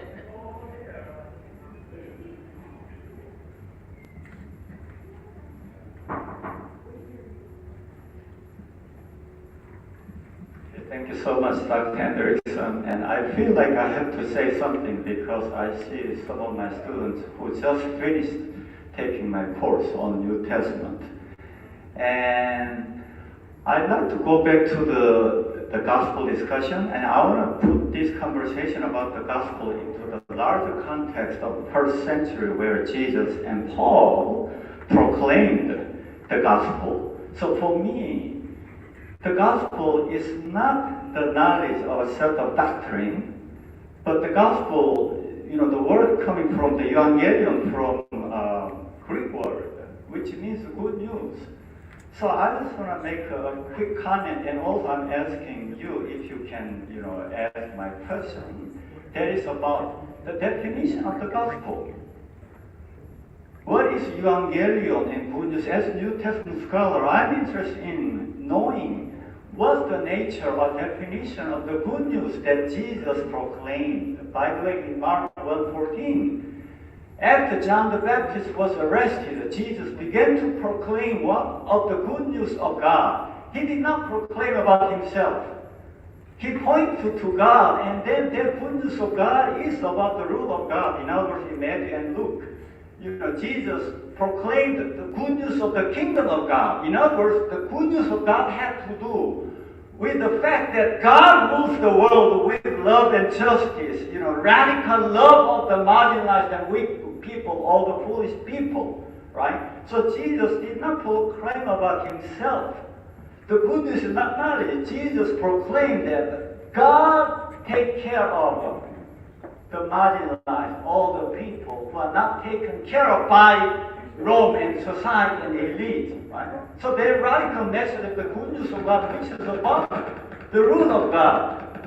And also Paul, for me, his apostleship is set apart for the good news of God. That's where he says, he senses his apostleship as what?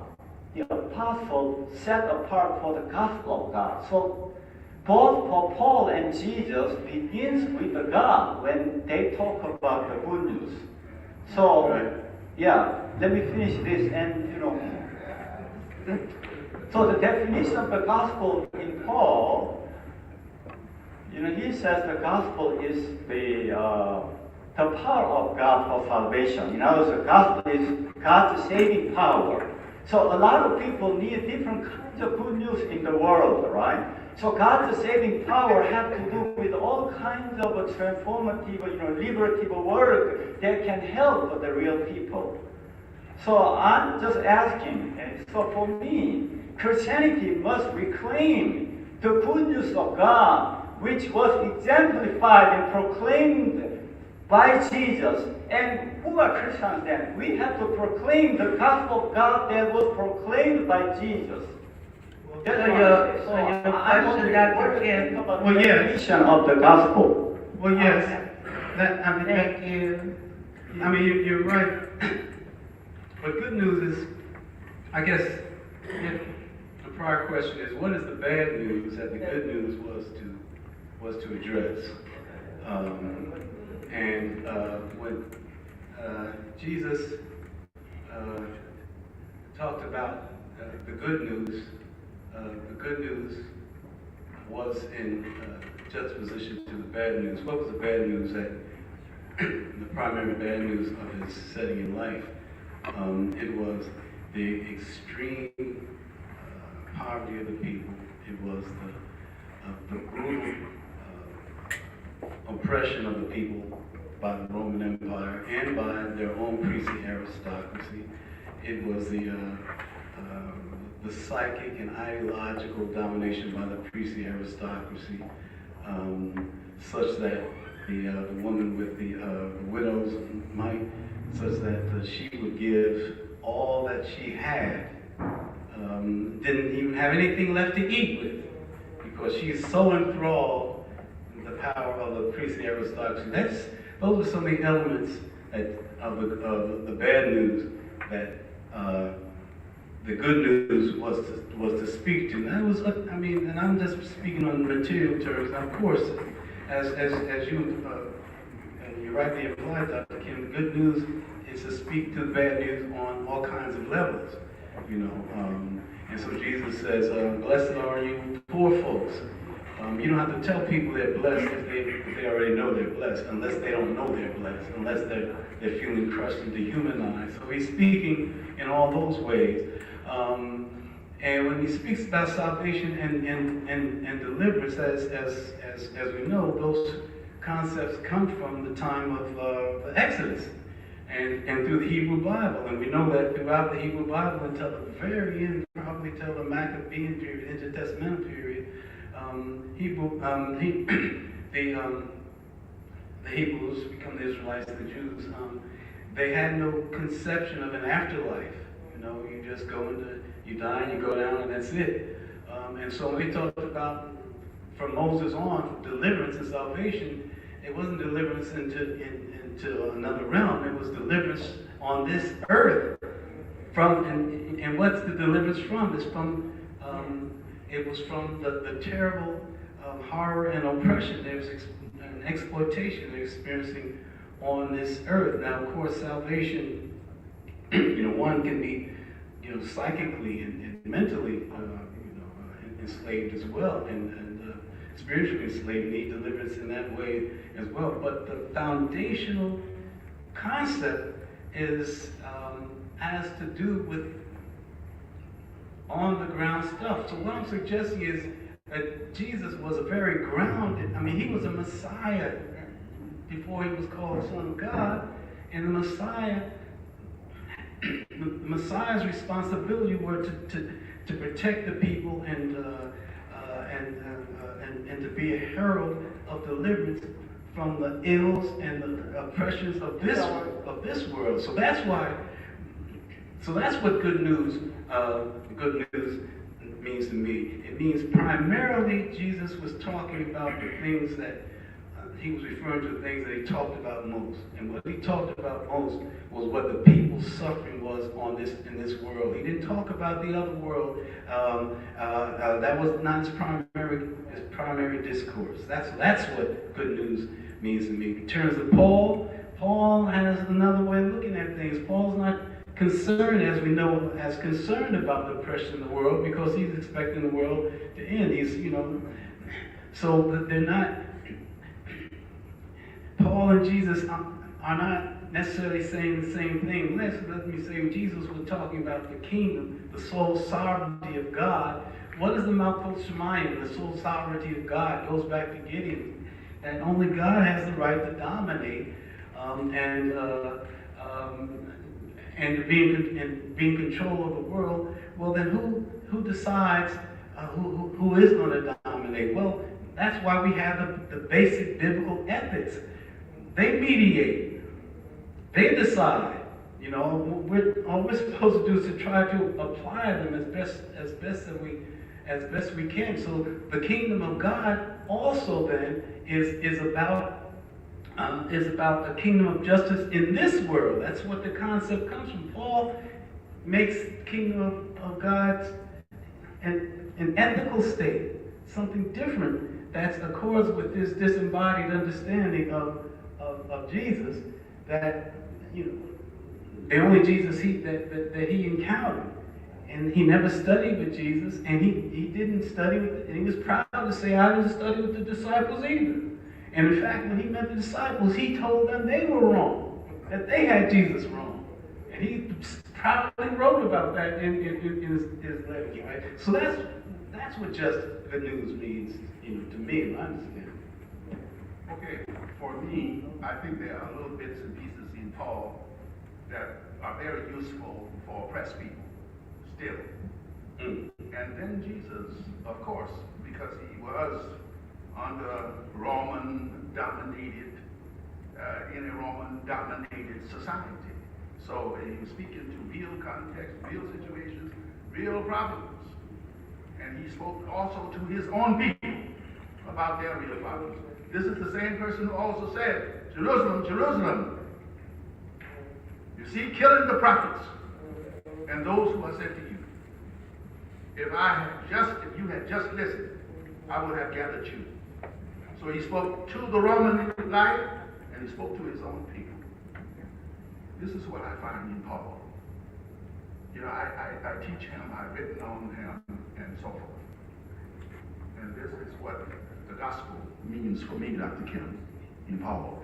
What is this good news, you ask? The good news is that we stop going to Roman courts to settle our issues, because you cannot get justice in a Roman court. He says, isn't there someone wise enough among you to settle your issues? Because death means death to Roman ways. The cross crucifies the receiver or the believer. That is in the Roman world, because he preached among Gentiles for the most part. Preached to Jews too, but they did not accept generally the message. But to us, by the way, those of you should not flaunt your strength against weak people. Why don't you wait until all the people come to eat rather than going on and splurging yourself? On this. Take this one. It is a crazy person and doesn't not in this language. Why you say crazy? No. But listen, it is a crazy person who compares himself to another. Anyone who compares himself to another is without sense. That's in the 2 Corinthian letter. That means listen, to people who oppress, if they just could hear that, what a world of difference it would be. Because you wouldn't be running behind other people, thinking that they have the way, and you don't have it. All Galatians, here's another one. This is the good news. He says that I preached the gospel among you. Now somebody want to add to it. That's basically the context, correct? In the Galatians letter. Somebody is trying to add some other stuff. Circumcision is necessary, he says.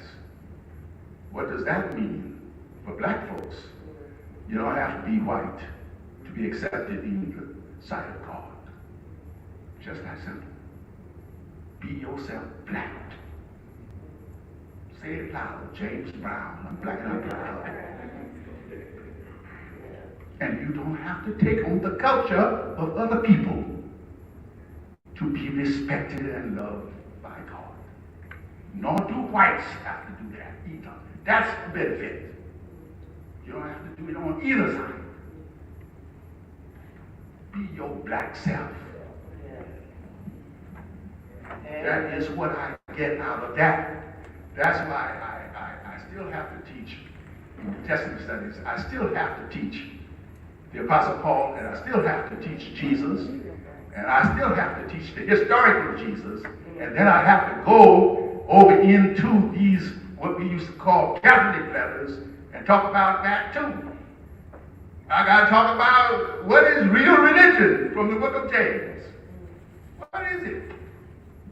That's for an oppressed group of people. Remember that these people were people without mothers and fathers and sisters and brothers because they decided to make Jesus their choice. And when you have made Jesus your choice, you will put out. You really make that choice. You are put out. Now the question is, what do the put out people do? Well, in America, we were black slaves. Put out. That's why I love Jesus. He's all the world to me. He is my friend. I love him so. Because he knows how to behave with wrong stuff. He knows how to behave. He goes into the wilderness and he tells the devil onto his face, I don't want what you got.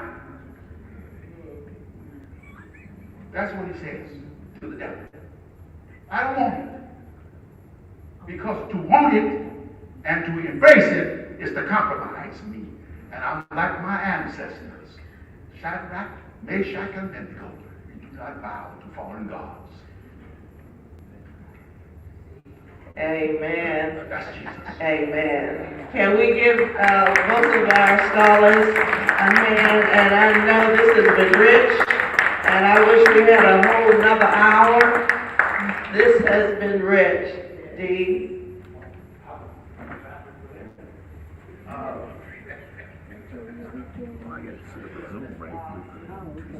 Okay, we clapped once. Can we clap again?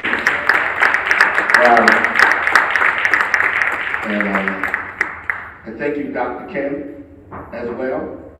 I think this has been amazing. I want to say to you, two men, thank you.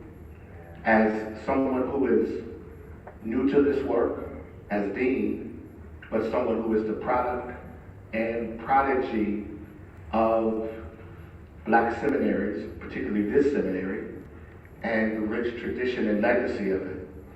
Thank you for challenging us in terms of what we should teach. Thank you in directing us and pointing us to maybe some places of thinking different, of revision, and not just of courses, but of culture and content.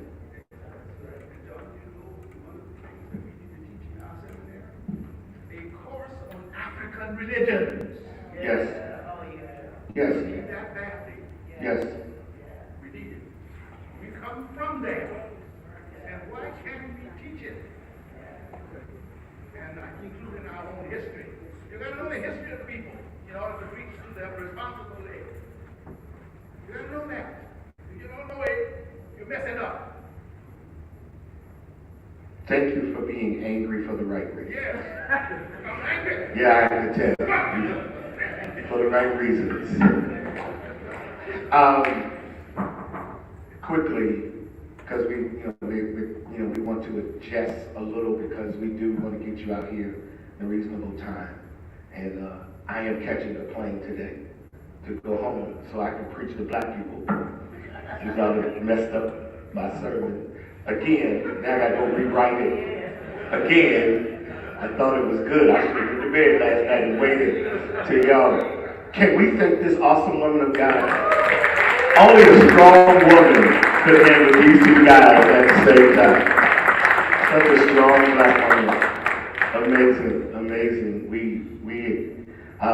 I do not make light of this point. She's probably been one of the reasons why I've been durable in this space.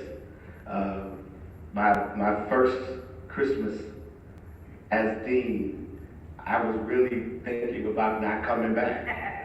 You know, I jokingly tell people, I drove my car here, and I jokingly tell people, if you ever see me going down 95 South and I make it to Petersburg, I ain't coming back. Well, I was on the verge of going past 95, And she called me to call me after Christmas, and literally the things she said to me, and they're coming to pass, and I'm grateful. So I will say this, just kind of a couple of things. Every month, coming out of Black History Month, every month we will have a virtual worship experience, and one of our faculty members will preach this virtual worship experience. We will record it, and every faculty member who is confident and called to preach will preach. Everyone, all of them. It will be for faculty to preach, and then once we rotate it through, then we'll just keep rotating faculty, because I think that you as students need to see that they are good preachers as well. And so this month, out of celebration of Women's Month, which I'm always awkward about these month celebrations of stuff, but Dr. Naomi Franklin has agreed to be our preacher, and so and my goal is for students to see the amazing gifts, anointing, and grace on our faculty. So be on the lookout for that. So we're going to take 5 minutes. 12:05, we'll come back. Kareem's going to come in, and Kareem, we'll just do the kind of general question and answer for students, and then we'll try to get you guys out of here. Thank all of you who've come from wherever you've come from. Thank you for being here. Remember August 4th and 5th. And I'm making no apologies, and I need the faculty to back me up on this. I make no apologies. Community formation will be mandatory. You can't be in this school and never come to campus until graduation. No, we're not doing that. So, we have to create a culture of accountability, and we will incentivize, but we will more importantly make sure that everybody is comfortable and confident in the fact that we are a community. So we'll take 5 minutes, and then Kareem will come and listen.